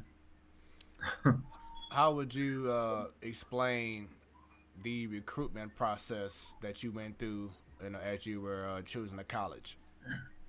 Well, we had back when I was in school, trying to get to college. they used to have these. I don't want to call it tournaments, but they used to have these trial camps, and they would invite all the potential athletes that had a chance to go to college to these camps, and all the coaches would come and just sit around, and they would just sit in the gym and watch us scrimmage each other. And if they liked what they saw, they would go over and talk to the kid after we would get done playing, and offer them a scholarship. And that's how I got my scholarship. I had my coach George Hauser, that was my college coach. He just retired like 5 years ago from Oklahoma, Southwestern Oklahoma State University, and he said, "Well, I'd like to offer you a scholarship to Southwestern Oklahoma, and you can have an opportunity to talk to your parents about, if you want to come or not." And he had the opportunity to come to my house and talk to my parents, and we agreed to accept the scholarship, and that's where I ended up for 4 years. Ended there for 4 years. And as a matter of fact, Anthony Bonner's brother, went down there also. He attended Southwestern Oklahoma. That's what's up, man. Yeah, I've visited Oklahoma a few times. You may recall, Ronald Simpson, Slim. Yes, I do know Ronald Simpson. Yeah, that's my cousin. Really? Yeah. Okay. Yeah, I know you had some kind of ties, but I didn't know Ronald Simpson was your cousin, though. Yep. Now, what was his son named? Lil Ricky? His son was Lil Ricky or something. Yeah. Yep. I remember him. So Rick Simpson, yeah. So that's what I'm going to bring up, is that I went to Oklahoma a few times to visit him. And that's how I knew about Oklahoma. And I always call Oklahoma home of the red dirt. Yeah, you got some country Hicktown boys down there, man. But sometimes you have to get out the city to experience what life is all about. So that's what I had the opportunity to do. I mean, I didn't want to live down there forever, but right. I learned a lot of different things. Yeah. So just talk about now your college experience. How different was the college experience compared to being at high school? Well, when I was playing in high school, everything was like prepared and straight, and disciplined and everything. And when I went to college, it was kind of like the same way. My college coach was like Bobby Knight. He didn't play. He wanted everything the way he wanted it. It was he worked us hard. He made sure that we went to class. He made sure he had some aides that tracked what we were doing outside of basketball, and he made sure that we was gonna get our degree in the end. And that was the most important thing, is to get our degree. And he just made sure that you did what you're supposed to do and handle your business outside of basketball, because even though he recruited us to play basketball, he wanted us to also get our degree and graduate. So I went down there my freshman year, didn't play a lot. Sophomore year, played a lot. And then my junior and senior year, started both years. Made all conference, my first team all conference my junior and senior year, and was in the running for player of the year. But of course, who beat me out, right? Dennis Rodman. So he beat me out. So you got to tell us, man. I know you have some stories about you and Dennis Rodman, man. Yes, I do. As a matter of fact, we were on the same All-Star team, and when we would play against them, most of the time our games would be sold out when they would come to town. And when we would go and visit them, they would sell out because we was like the top two teams. So we had our battles. I mean, I have videos right now as we speak of our games when we played against Southeastern Oklahoma when Dennis Rodman was on the team. So they beat us a couple of times. We beat them a couple of times. But it was a battle we played against each other for 3 years, and it was a battle for 3 years. So I know that he wasn't the eclectic wild Rodman as he was in the NBA. So when you start seeing him in the NBA from year to year, start changing his personality, what was your mindset seeing all that happening? When Dennis made it to the NBA, I told some of my friends, I say, watch this guy that's coming out of Oklahoma. He's a rebounding, he's a rebounder phenom, and you will see. But when he was in college, he was very quiet. He wouldn't say much. He would just sit and just, wait for the game to start and wouldn't say anything. But when he got on that court, he was a totally different person. He was he lit. And as a matter of fact, he didn't score a lot in the pros, but when he was in college, he averaged 20 points a game. People don't know that. Right. He averaged 20 points a game and almost 20 rebounds a game. So I think the rebounding is what got everybody's eye. But he was something to deal with in college. We had a great team my freshman year, and everybody thought we was gonna win it all. But here comes Dennis Rodman, and they spoiled our parade. So he was a beast, no So, doubt about it. so did you ever foresee the different antics and personality that he started showing when he got older? You know, wearing the dresses and the hair and the nails. He did none of that. Only thing Dennis Rodman would do when he would play in college, he would get a rebound, and every time he would get a rebound, he would make this sound like a eel. He would go like this, like a walrus or something. He would make this loud noise, and every time he would get a rebound, everybody in the audience would do the same noise, and he Wow. would get it and run down. He would pass it to the guard and run down the side of the basketball court. They would throw him an alley oop. He would dunk it, and he would run down the court with his hand stuck up in the air. It was so funny. Mm, But he mm, did mm. that the entire time that we played against each other. So, Man. so he was developing that showmanship back then. Yeah, but when he made it to the pros and he started all those antics like marrying himself and putting all those hair colors in his hair, I said, "Is this the same guy?" I was like, "Who is this?" Because he did none of that when he was in college. He used to come and just sit at the sit on the bleachers and just wait for the game to start. Mm. So it was kind of a shock to me too. And then I see that you became good friends with Wayman Tisdale. Yep. Wayman Tisdale was a good friend of mine. We used to go down to Oklahoma and watch them play a lot. And we used to go to a lot of Oklahoma, OU, and Texas when they was battling. It was OU, Texas, and Nebraska. They used to always have the number one football teams in the nation at that time, back in the '80s. And whenever OU would play Texas, we would always go down there and watch. And we would go down there and watch Wayman Tisdale play. And what's the other guy name? Can't think of his name right now, but he was a shooting guard. But we would go and watch them play, and we just became good friends. And Wayman got sick, and he retired from the NBA and everything, and then started playing jazz music. He was Right. playing that guitar, left-handed guitar. And I was like, "Man, you don't know how to play guitar." I used to always tease him. And he said, "Oh, you watch and see, you watch and see." And he turned out to be a great jazz. He had like 8 albums, Right. 8 albums or something like that. And then he ended up passing away. And that kind of broke me down a little bit. Yeah, but definitely a solid player in the NBA. A lot of respect for him. Yeah, he was the only player that was ever a 4-time All-American. He was All-American at freshman, sophomore, junior, and senior year in basketball. Now, that's saying something to be an All-American your freshman year. Man, you said all 4 years. Good lord. Good lord. Yeah. And then once again, you brought up Troy Aikmans and Barry Sanders. I mean, just tell us just about being around legends like those guys. Yeah, Barry Sanders was, man, I think the tailgating parties that they had down there at the time, it was a lot of fun. But once you stepped inside the stadium, down there in Stillwater, Oklahoma, it was just, I mean, they love their football down there, I'm telling you. And there's nothing like it. And then you had, like I said, you had Thurman Thomas, you had Barry Sanders, and Troy Aikman on the same football field. Now, can you imagine that? Mm. Can you imagine that? And I can't remember some of the older guys that played for Oklahoma because we used to go to their games too in Norman, and they would be down there. I don't know, it was just a big party, really, a lot of fun. Mm. They had the number one teams in the nation at the time, and the guys on our basketball team, when we're going to Norman this weekend, let's go to Stillwater this weekend.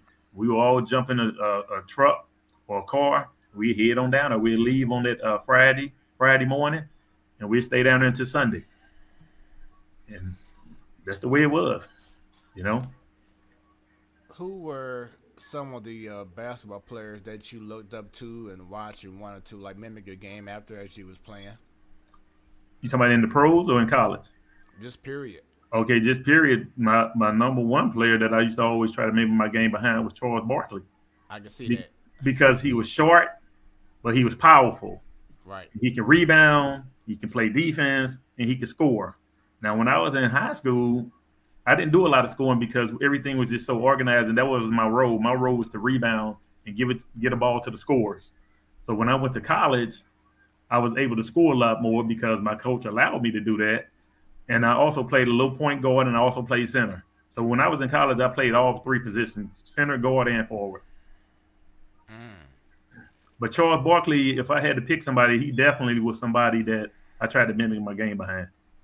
Yeah, I can definitely I like honestly Charles say. Barkley, and I used to always love James Worthy. I don't know if you remember James Worthy. He played with the Oh Lakers, yeah, oh but yeah. James Worthy and Charles Barkley were my two guys, my two go-to guys if I wanted to learn something. That's what's up, man. Once again, this is your Wednesday night sports delight. This is the platform sports talk show. I am your boy Smooth, and up top you have, T-Bone. and to my side we have special guest. Russell Arms. There you go. He's Yeah, ready. No script needed. He's prepared for it all yeah. on your Wednesday night sports delight.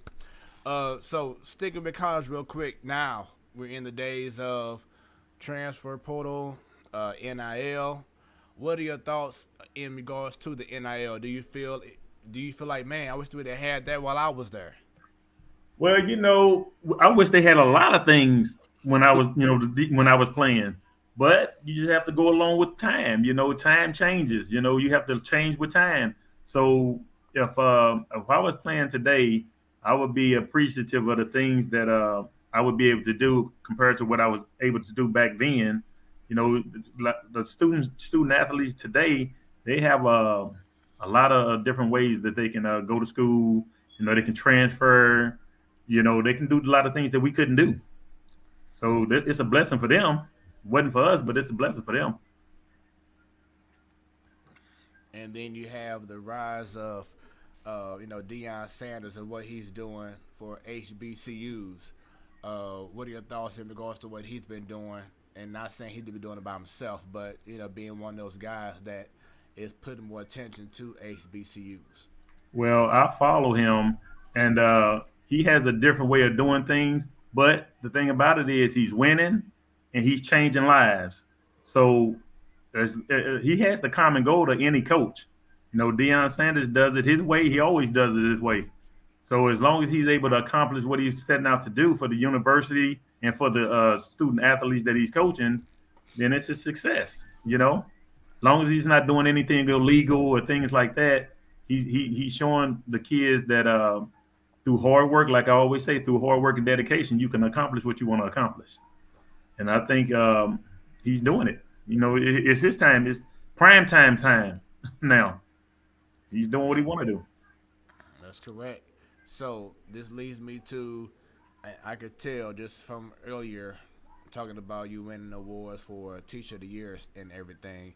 What was it about teaching that made you want to get into that field after you got done playing ball? My role models that helped me when I was coming along. You had the Charles Shelton Juniors that's no longer with us. You had the Floyd Earns that helped me along the way. You had the Josephine Herman, just my mentors, the people who helped develop me and change my attitude about life, change my ways. Because I wasn't always a great kid. I had to change. I had to make some changes like everybody else. And I think the role models that was carrying me along, showing me the right way, I think was the key for me turning my life around and getting me to where I am today. And see, a lot of things that I've learned through them, I think I'm a little piece of all of them. And the people I just mentioned, I'm a little piece of all of them. And what I try to do right now is teach the kids it's a better way. It's a better way to make your life a success. And that's what I'm trying to do. I'm going to do it all the way until I retire. I'm going to try to get 40 years in. I got 36.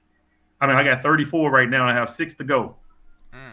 So if I can get 6 more years in, I'm gonna try to go out with a bang by trying to help every kid that I can possibly help accomplish their goals in life. So that's my goal. And what is something that you've seen with kids nowadays compared to the kids that started off 34 years ago in regards to just their mindsets, their everything? Well, you just hit the nail on the head. The mindset. A lot of kids right now are not focused. I don't know it's because the way they're growing up at home. I know that has a lot to do with it, but then a lot of kids are not focused. You know, I think that's just our job as teachers. We have to do more than just teach. We know we have to teach. We have to be parents. We have to be nurses. We have to be doctors. Some of the kids come to you, they stomach is hurting, they hungry. You got to help them out. You got to feed them. I mean, I'm always feeding these kids. Every time they come to my class, they, Mr. Holmes, what you got? What you got? What you got? So I always go in my office. I even put together little competitions for them. You know, if they win a certain game or whatever, I might have something for them. You know, so I just try to make it easy for them and try to show them that somebody cares. You know, somebody is here. You got an adult that's here to try to help you accomplish your goals. And Fred, you know, I always been like that. Right. You know, people show me the right way. I try to show them the right way. That's all. Man, that's perfect, man. Like I said, I can definitely tell just from my experience, and then the award. Say it yourself, like you said, you won Teacher of the Year a few times. Seen an article on St. Louis American here a couple of times. Look at Coach doing Yeah. doing his thing. Yeah, yeah. I was like kind of surprising myself, you know, because I mean, like I say, you know, it's just something that was put in me, you know, to try to give back. That's all I try to do is give back to these kids. These kids need us more than ever. You know, they need these role models more than ever. So that's what I try to do. You know, Coach Irons was my role model. Mr. Shelton was my role model. All my former principals I called them the last of the No Limit Soldiers. You know, they were my role models. That's what they are. They were the last of the No Limit Soldiers. And I wish we had those type of people back today, you know, being principals, helping out these kids. Because in the end, they the one that's going to be taking care of us, you know. So we got to show them the right way. Do you feel that now, with everything going on with society and with COVID going on, that the pressure is even more with being a teacher now? Well, since COVID, these last couple of years has been tough. So we have, I mean, everything that we do now, you have to be careful. You know, you still have to cover up. I know they have rules and regulations right now. They say you have to, you don't have to wear a mask. You can wear it if you want to. I still keep myself covered up because this virus is not going anywhere no time soon. So to stay safe, I just try to keep myself safe. And I encourage, even though I can't make them wear a mask, I try to encourage them to wear a mask so that they can stay safe. And they, like I say, they come to school to learn, and you want to come and being at school is a safe haven for some of these kids. So coming to school is safe for them. They get plenty of food to eat, and we want to make sure that they get home the same way they came, safe. You know, so just stay covered up. You know, that's what I try to encourage to the kids: stay covered up. I mean, COVID, like I said, is not going anywhere. We still got a couple of years to go before this stuff go away. Right. So not only were you a teacher in the classroom, but you was a phys ed teacher. So tell us about what made you want to get into that field as well. Well, being active as a basketball player and football player at Herbert Hoover Boys Club, I'm not the type of person that want to sit around and just direct and tell people what to do. I like to get out and do things myself. I like to get out and be an example for the kids. You know, if the kids are playing soccer, I'm playing soccer. If they playing basketball, you know I'm out there playing basketball with them. If we out there playing softball or flag football out on the football field, I'm out there with them. I'm quarterbacking. So I'm the type of person that I always like to get involved. I don't like to just sit around and just be a spectator. I want to get in the game. I want to play. You know, even though at 57 years old, I still try to get out there and help them. I can't do it right now because I have my knees replaced. But once I heal up, I'll be back out there with them. That's what's up, man. Definitely prayers up to your situation with your knees, because all I could think about was, like you said, you will play. I remember playing, the dodgeball games and kickball and even playing hockey on the basketball court. Yes, you remember? But Fred, yeah. you remember the game we used to play called Bombs Away? Yep. We still play that game to this day. Wow. The kids love it. So I say, explain for everyone what Bombs Away is. Bombs Away is a game where you have two teams. You know, you divide your class in half. You put one team on one side of the gym, another team on the other side of the gym. You have a captain. You know, you can identify the captain because the captain will have a penny on. A penny is a shirt that changes over from different color, from white to black or black to white. And the object of the game is to try to hit the captain with the ball. If you hit the captain with the ball, your team get a point. But if you can't hit the captain, you hit someone else. And if you hit them, they have to go down and put their hand up. Right. If they put their hand up, the captain have to come and tag them. Save them. And if they get hit by the black line that divides the gym, that means the captain on that side has to come all the way up, and they get the other team an opportunity to hit the captain a little bit better. So It's a lot of fun. It's a lot of movement. It's a lot of hand-eye coordination, catching the ball, things like that. And another thing, if a captain hit a captain, you win 2 points instead of one. But it's a lot of Man, fun. It's a Hey, lot of movement. that does sound fun. man, I'm telling you, T-Bone, our gyms were, as they say now, it was lit, man. Just hearing, him, Coach Owens talking about phys ed and everything. How was your experience, T-Bone, in Normandy, in regards to phys ed? See, I don't know what everybody else's high school did, but 90% of the time was people playing basketball. Mm-hmm.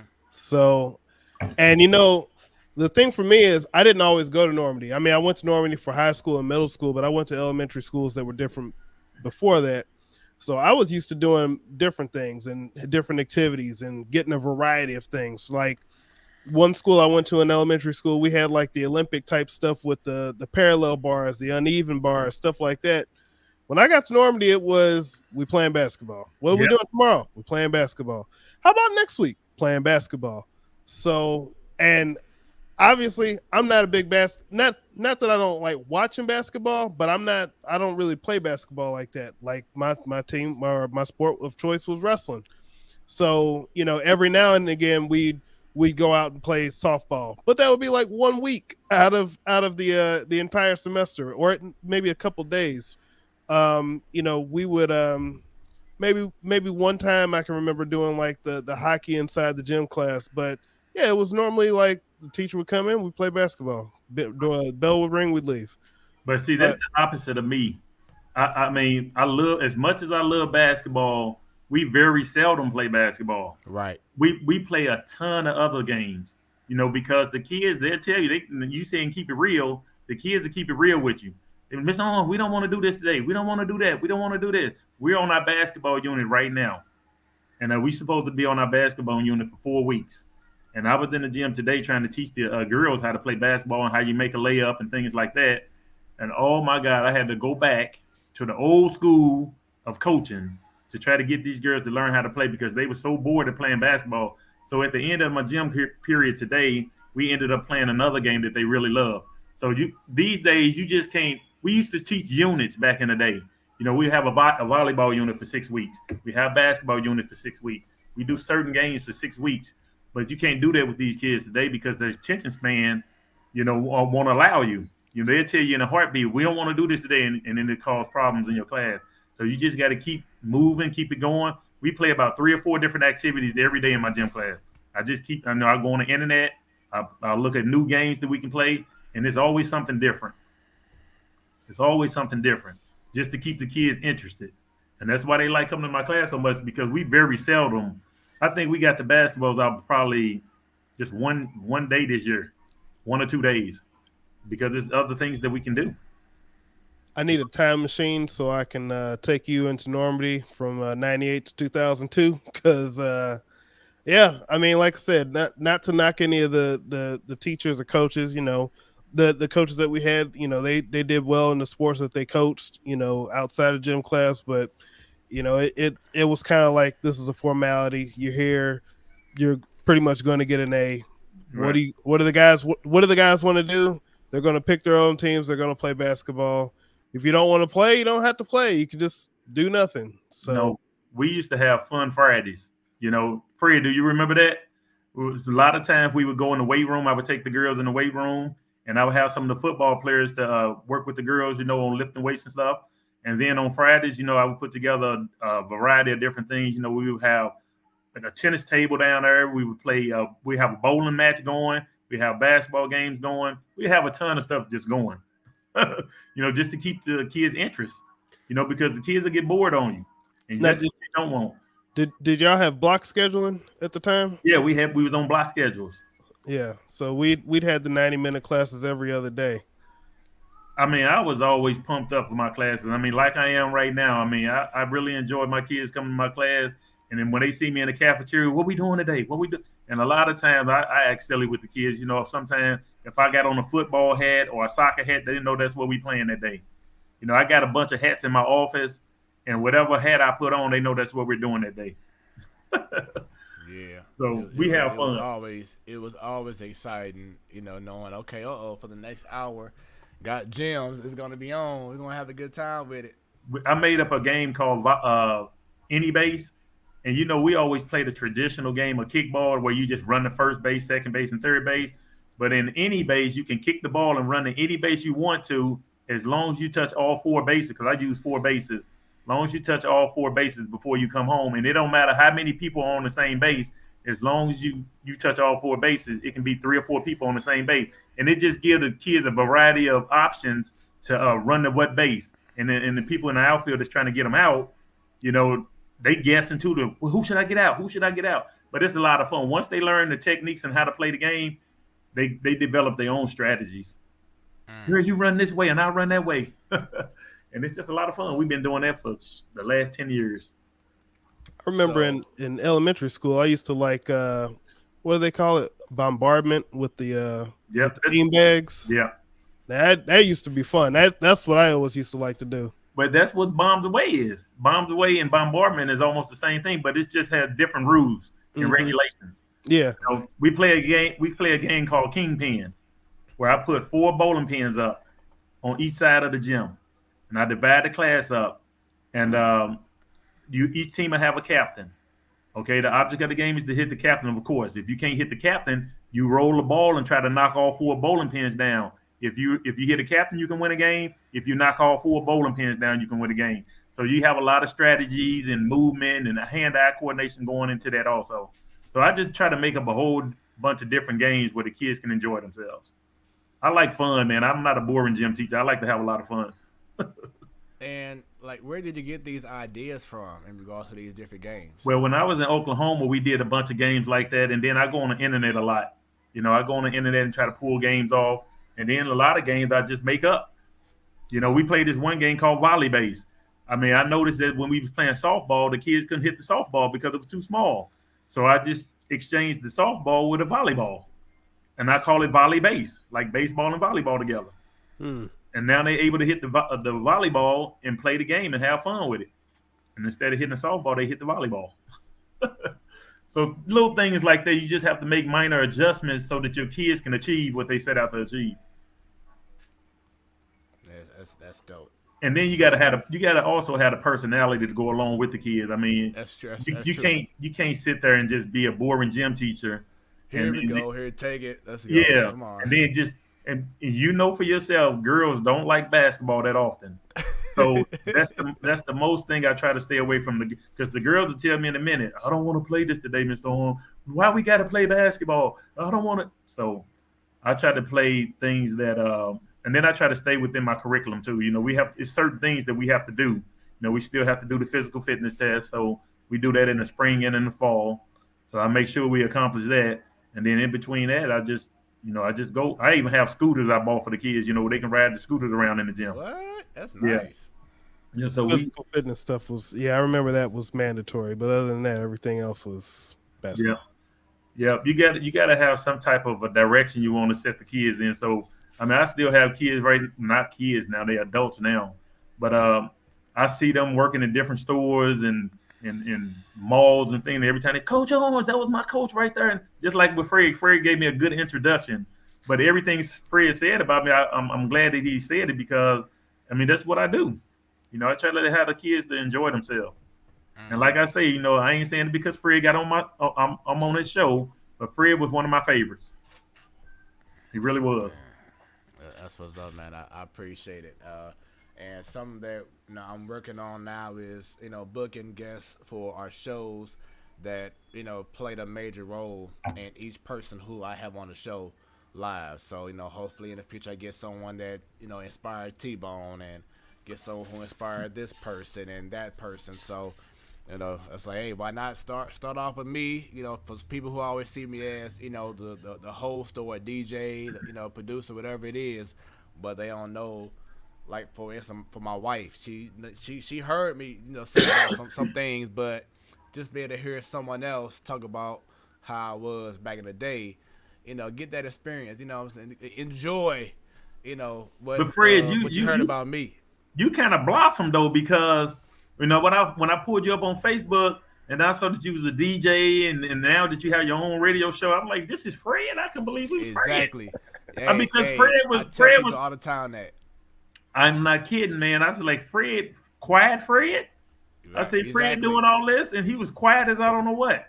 Sure was. Yep. I was pretty much the exact opposite. I didn't really come out my shell in regards to like dancing and music, stuff like that until maybe like my junior year in high So, school. Fred, let me ask you. I know you was interviewing me, but what made you come out your shell like that? I mean, what inspired you to be who you are today?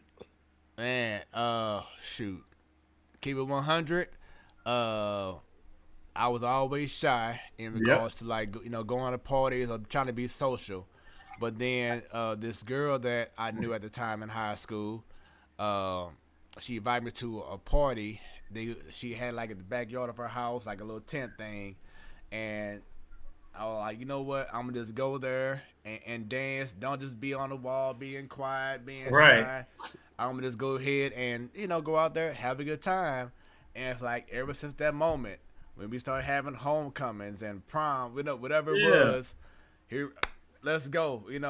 Then That's what's I up, was man. I was invited to a party. Do you recall Laisha Moore?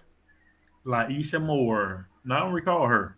Okay, I'm about to send you a photo. Then, if you see her, you'll know who I'm talking about. But she Okay. had a party at her mom's house back in the day, and I brought me some CDs with me, right? A stack of CDs, a whole book of them, and I was always like the unofficial DJ, and like ever since that moment, I started going to like store. It used to be the store called Mars. Mm-hmm. It was a music store, kind of like how Guitar Center is St. now. Charles Rock Road. I remember. Yep. Exactly. Yep. So I used to go there all the time when I was in college. I'd be done with school. I'll go right out there with my music CDs and I mean my books of CDs, and I start going to the turntable section. I started playing music. I just started loving doing what I was doing. And I All of follow a you, man. sudden, I see some of the stuff that you do.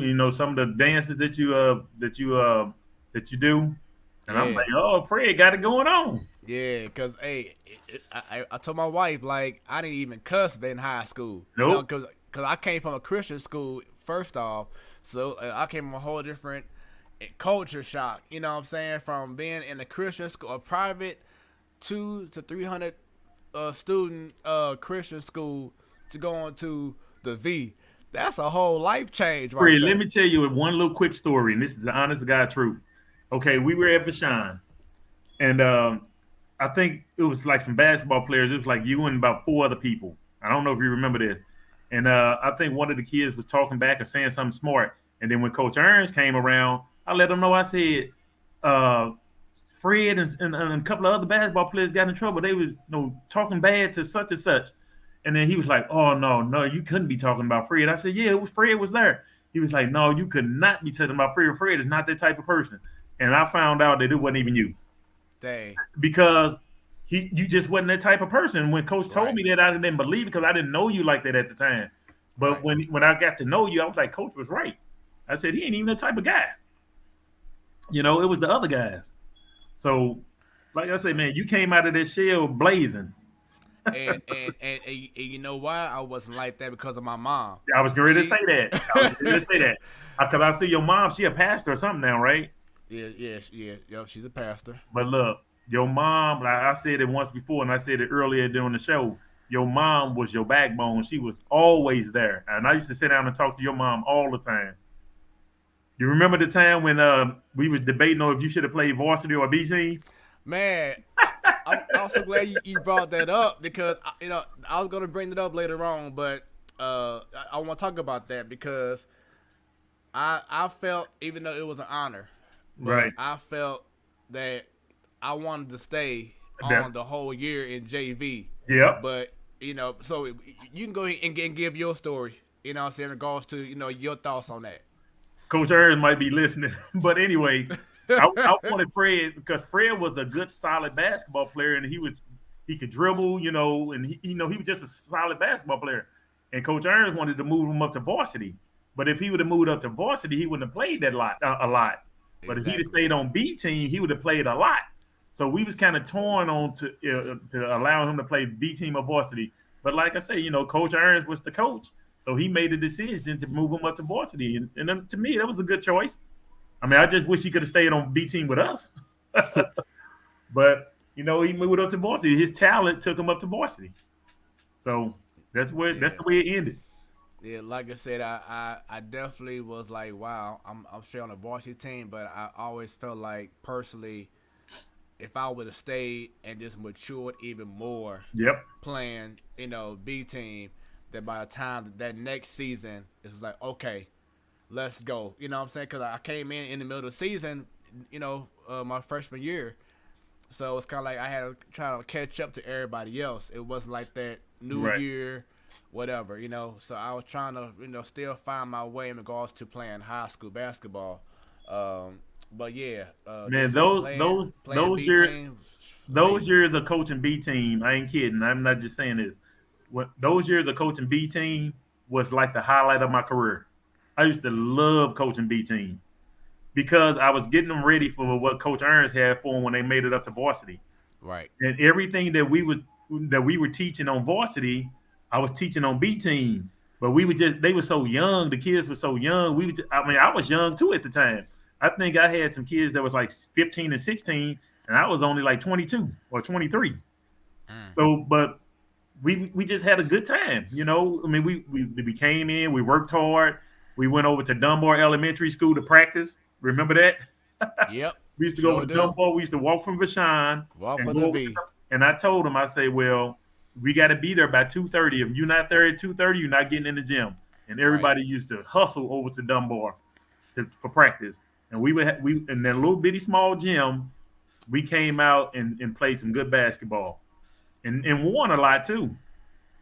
Yep, sure did. That was the highlight of me coaching, man. That B team. When I was coaching B team, I mean, I coached girls, and I did that one stint as the varsity coach. But I used to love coaching B team. I'll never forget us rocking those baby blue jerseys. Yep, man. We could tell some story. We'd be on here all day talking about Vashon and what we went through. Yeah, But man. it set us up to who we are today, though. I mean, we could Right. sit back and we can enjoy some of the times, that we experienced. A lot of times I still have my old state basketball game when we won a state championship, and every now and then I throw it in the video and watch it.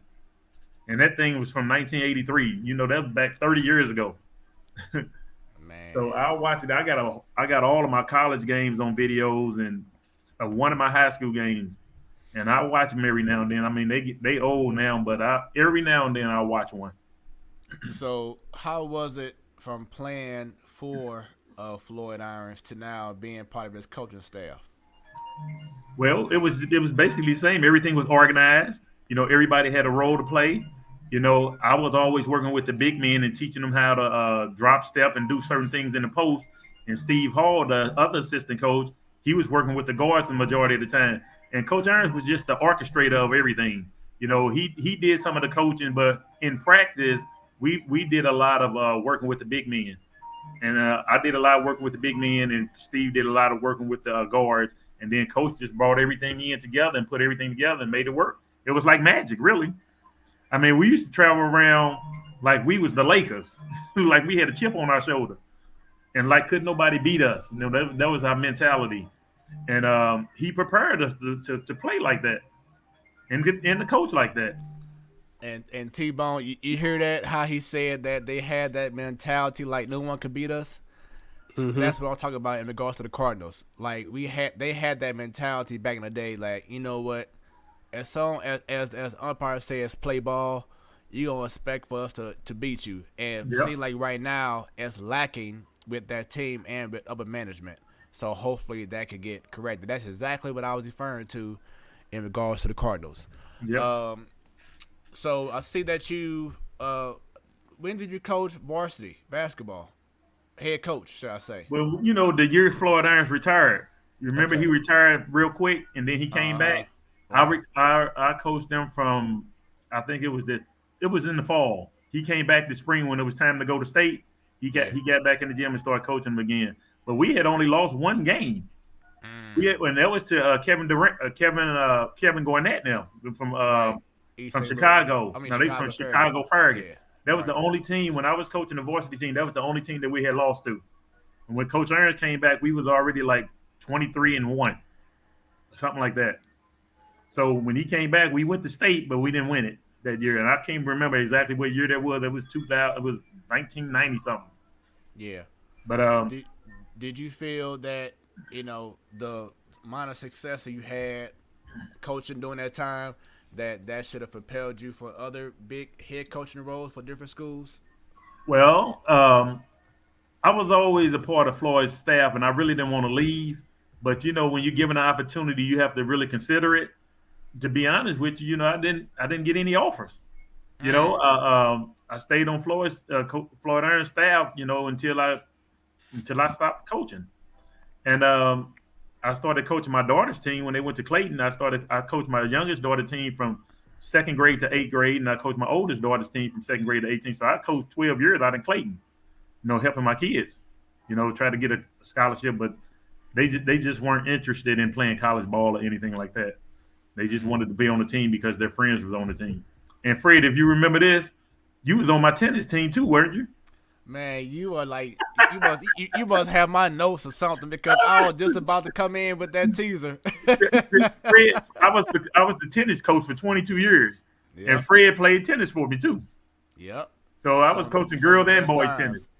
Yep, and I mean, because I always had an interest in tennis. I think you came to me like, hey, I got a tennis team. I'm like, what? We have a tennis team? We have a tennis team. So now I recall us having games at, I think was it Sumner? Then We had Sumner, Fairground Kings Park. Highway. Yeah, we were all over the city playing tennis. Yeah, so that was some fun times, man. That and playing tennis and playing soccer. Yeah, I did that. for Mr. at Northway. TV. You played for Yep. Northway there, right? Yep. Yeah, those Yep. some good old days, man. We can sit back and reminisce about all the time. Man, that's crazy. So, do you still follow Vashon basketball a lot? Not like I should. I mean, I read about them in the papers, and a lot of times when I get off work, I try to hit the gym too. I see you and your dad work out a lot, and I say, well, I'm trying to get my body back in shape because after I had my knee surgeries and everything, I say, well, I'm gonna try to hit the gym. But right now, July the 23rd and July 22nd of this year, we having a celebration for Floyd Irons at the Omega House up there on Goodfellow Natural Bridge, and and we also selecting the 50 greatest players to ever play at Vashon. And it's a 2-day event. They're gonna have we're gonna have a celebration for Floyd down at the at Vashon in the gym, and then right after the celebration, we're gonna have a basketball game, an alumni basketball game, and anybody can play. You just gotta let certain people know if you're interested in playing. And then later on that evening, the following day, we're gonna have the celebration up at the Omega Center. Anybody can come, where they announced Nice. the 50 greatest players that ever played at Vashon. It was some controversy behind that. So Oh yeah. there was a lot of great players that played at Vashon, but we tried to narrow it down to the 50, the best 50. So we just did the best we could. That's And I fun, think man. I just wanted to be a lot of fun. A lot of people are already buying tickets for it. Nice. But that's on Yeah, July the 22nd and July 23rd of this year. And we're going to honor Floyd. I'm gonna definitely try to make it out there, especially to see the basketball game and the whole nine. So we'll see what's happening. If I'm not too busy, I'll try to slide on through. Yeah, just text me your number, man. I'll keep you updated on everything. And a lot of things are on Facebook that they putting out now, to keep everybody informed. Need to send the sports talk the platform film crew out there. Document some of this. No doubt about it. I will. There's no doubt about that. I mean, Fred sent me his number. I keep him updated, and he can keep you all updated on the events and all that. And then I'll tell Ramon Trice or Pistol exactly, that you all are interested in coming out. We'd love to have you all out. No doubt about it. Good. Yeah, do some live interviews and everything. So that'll be pretty cool right there. I just want to say, I think it was maybe 3 years ago now. Yeah. 3 or 4 years ago now was my first time actually stepping into the new gym. Really? Yeah, yeah. When I went to a game about 3 years ago now, I want to say, was my first time since graduated. Because originally, if you recall, my my class 2000 were supposed to be the class to open up that school, but then it got pushed back a whole nother Mm-hmm. year for the next for 2001, I believe. So I was always bitter about that. Like, man, you supposed to been the ones to open the school up. But yeah, about So three did you four years see? ago was my first time going to the building, and I So actually saw my picture on yep, there. Yep, yep. yep. They decorated it up pretty good, didn't Yeah, yeah. they? So Yeah. I saw a few photos of myself on the team and everything. So that was pretty dope, right? That's what's up, Fred. I'm proud of you, man. I'm saying that. I'm very proud of you, man. And I can't wish you nothing but success. Man, Keep doing what you're doing, and everything gonna work out for you and your wife. Man, I'm forward to them graduating and spend a little time with them. And I got, like I said, I'm gonna try to get 40 years in. If I can get 40 years in, then I'll be looking forward to a great retirement. But nice, as I nice. stand right now, I'm just gonna keep going to work every day and try to motivate these kids and keep them on the right track. Because there ain't And nothing but danger out in these streets. But at right. school, they're at a safe haven, and as long as they safe with me, I can show them something different in their life. Should just try to motivate them. And I see that you've been married for 20, was it 25 years, 26 years now? Yeah, since 1993. Man, amazing. You want to say any special shout outs? I just want to shout out to everybody who's listening. And I invited a lot of people to log on, to watch the interview. And I just want to give a big fist bump and a hands up to everybody who's watching. And I'm glad that I was able to give people information about your show, and I'm gonna be watching from now on. So I want to Yeah, give a shout out to everybody who logged on. definitely appreciate that. And just so you know, for those who missed the show, it will be archived automatically as soon as we end on Facebook, on Twitter, on YouTube, and it'll be on Roku as well. Coach, what we're gonna do is I'm gonna still keep you on. I'm gonna take you off, but I'll still keep you on the string so we can have a post-show talk before we end everything. So just give me a few minutes, okay? All right. All right, everyone. That was Coach Russell Arms, the man. Once again, definitely respect for him, everything he's done for me, believing in me, seeing things that maybe others, may not have seen. So, Coach, definitely appreciate you. No problem. T-Bone, any last few words for Coach Arms?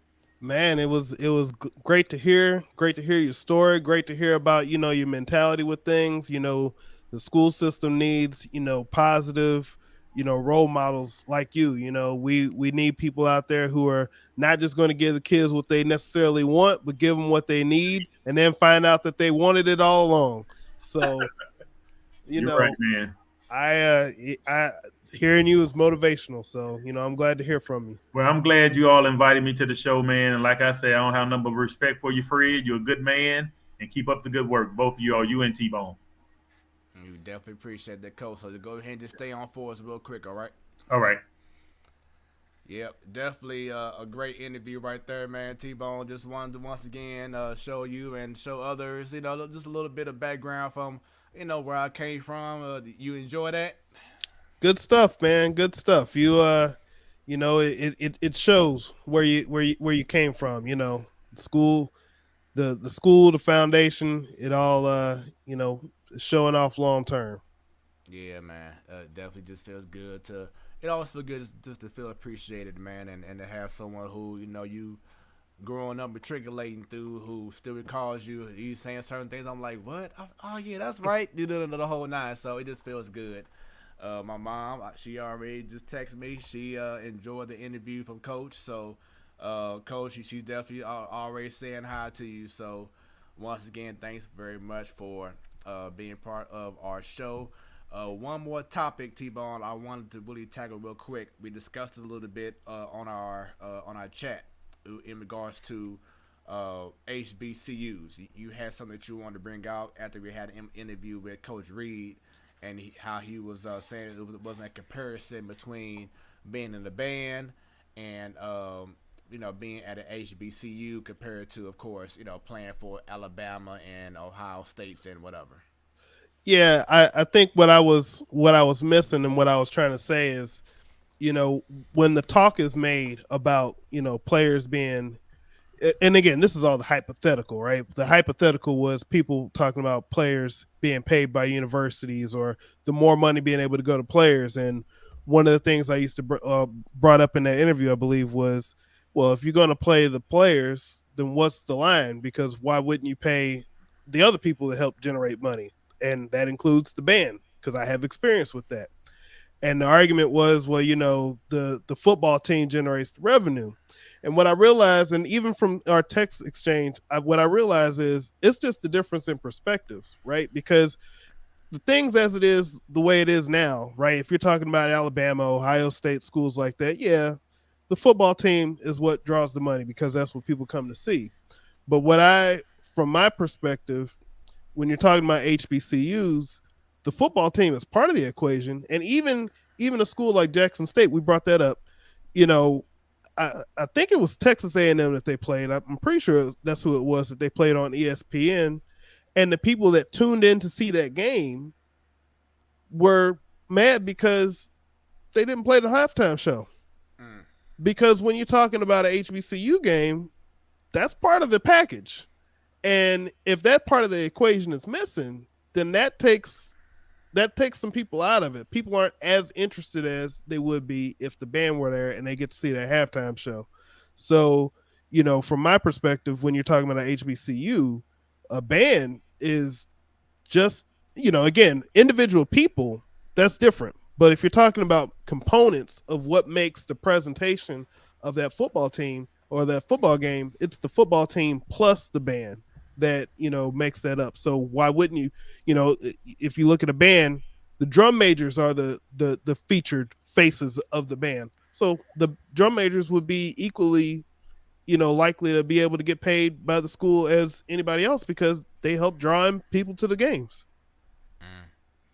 I feel you, man, and that's what I was saying earlier in regards to HBCUs compared to your Alabamas and etc. is because of everything that you just said. There's such a big emphasis when you think about HBCUs. You always think about the bands. You always think about just the vibe. You're not gonna always say, "Oh, we got the best team in the country," like if you was Ohio State and Alabama, because the HBCU culture is always about.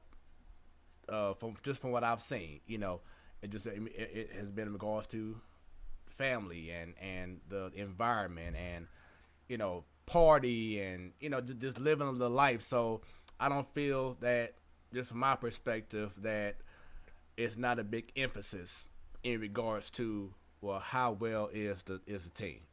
Are they the number one ranked team in the country? Well, but you know what? I think that also goes. The difference is we're talking about resources and we're talking about competition. And, part of this kind of came up when we were talking about, I think I referenced the WNBA when we were talking too, right. Because, when we were in one of the chats, we were talking about Brittany Griner and, it was talked about, hey, she shouldn't have to go over to Russia to play games. She should be making more money here. And the thing is, you got to get more people interested. Well, how do you get more people interested? And what I realized, and I didn't say it in the chat, but the WNBA is kind of built to coexist with the NBA. It's not built to compete. It's not built to get into that main space, right? So when you place organizations in a way to coexist, they're never going to compete in the same way because that's not what they're designed to do. And the money is what dictates these things. And the reason why is because the schools, these football teams, basketball teams, those sports, it's just marketing for the schools. Mm-hmm. It's nothing more than that. And, those schools want donors. Those schools want an alumni base that wants to spend money with them. And those schools are designed to get the main space, the big deals. And the HBCUs, in a way, are there to kind of coexist in that space.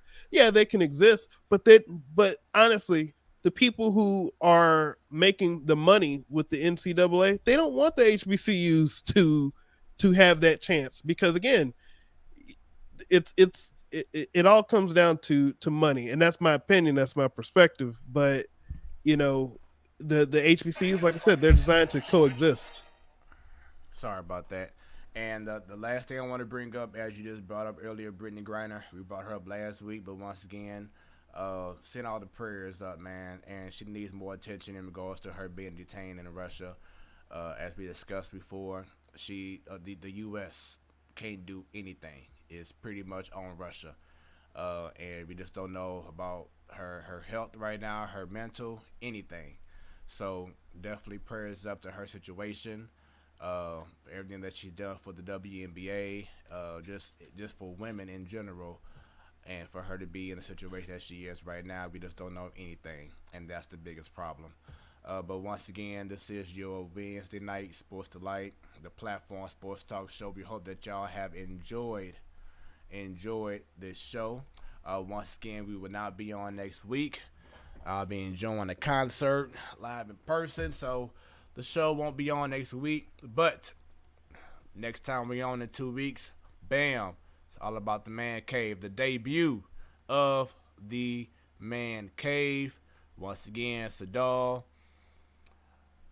T-Bone Funk, Richard Cash, BT, Brendan, and the host, Stan. So it's going down a major way in 2 weeks. I'm definitely excited. Look forward to what y'all have in store. And you already know, every first Wednesday of the month is Ladies Night. And starting in April as well, we will be on the radio, internet radio. Go online, hot365radio.com. The platform sports talk show will be broadcasting live. As I said before, if you missed it, we'll be on from 7 to 9 o'clock Central Standard Time. If we happen to go over, like we did tonight, and, majority of our nights on the platform sports talk show, just go right over to YouTube, Facebook, Twitter. Check out the rest of the show. But internet radio, Hot 365 Radio, where it's always hot. We'll be on there from 7 to 9 starting next month, every Wednesday. T-Bone, another incredible show, man. Glad to be here. Glad to get out of that traffic and make it in for the show. Yes, sir. Once again, this show will be archived immediately on Facebook, on Twitter, on YouTube. Follow us on Instagram as well. And we're on Roku TV. As I said before, Hot 365 Radio. This is your Wednesday night Sports Delight, the platform sports talk show. When it becomes, well, wait a minute. Let me see if you're ready this time, T-Bone, because last week you like, I don't know. So when it's about sports, it becomes our business. And business continues to pick up. Shouts out to Joe. Shouts out to Stan. Shouts out to Bunny. Miss Williams, we see you out there. Everybody else who's watching, thank you very much. Share. Like. We out. Right. We out. Ba-da-da-da-da-da.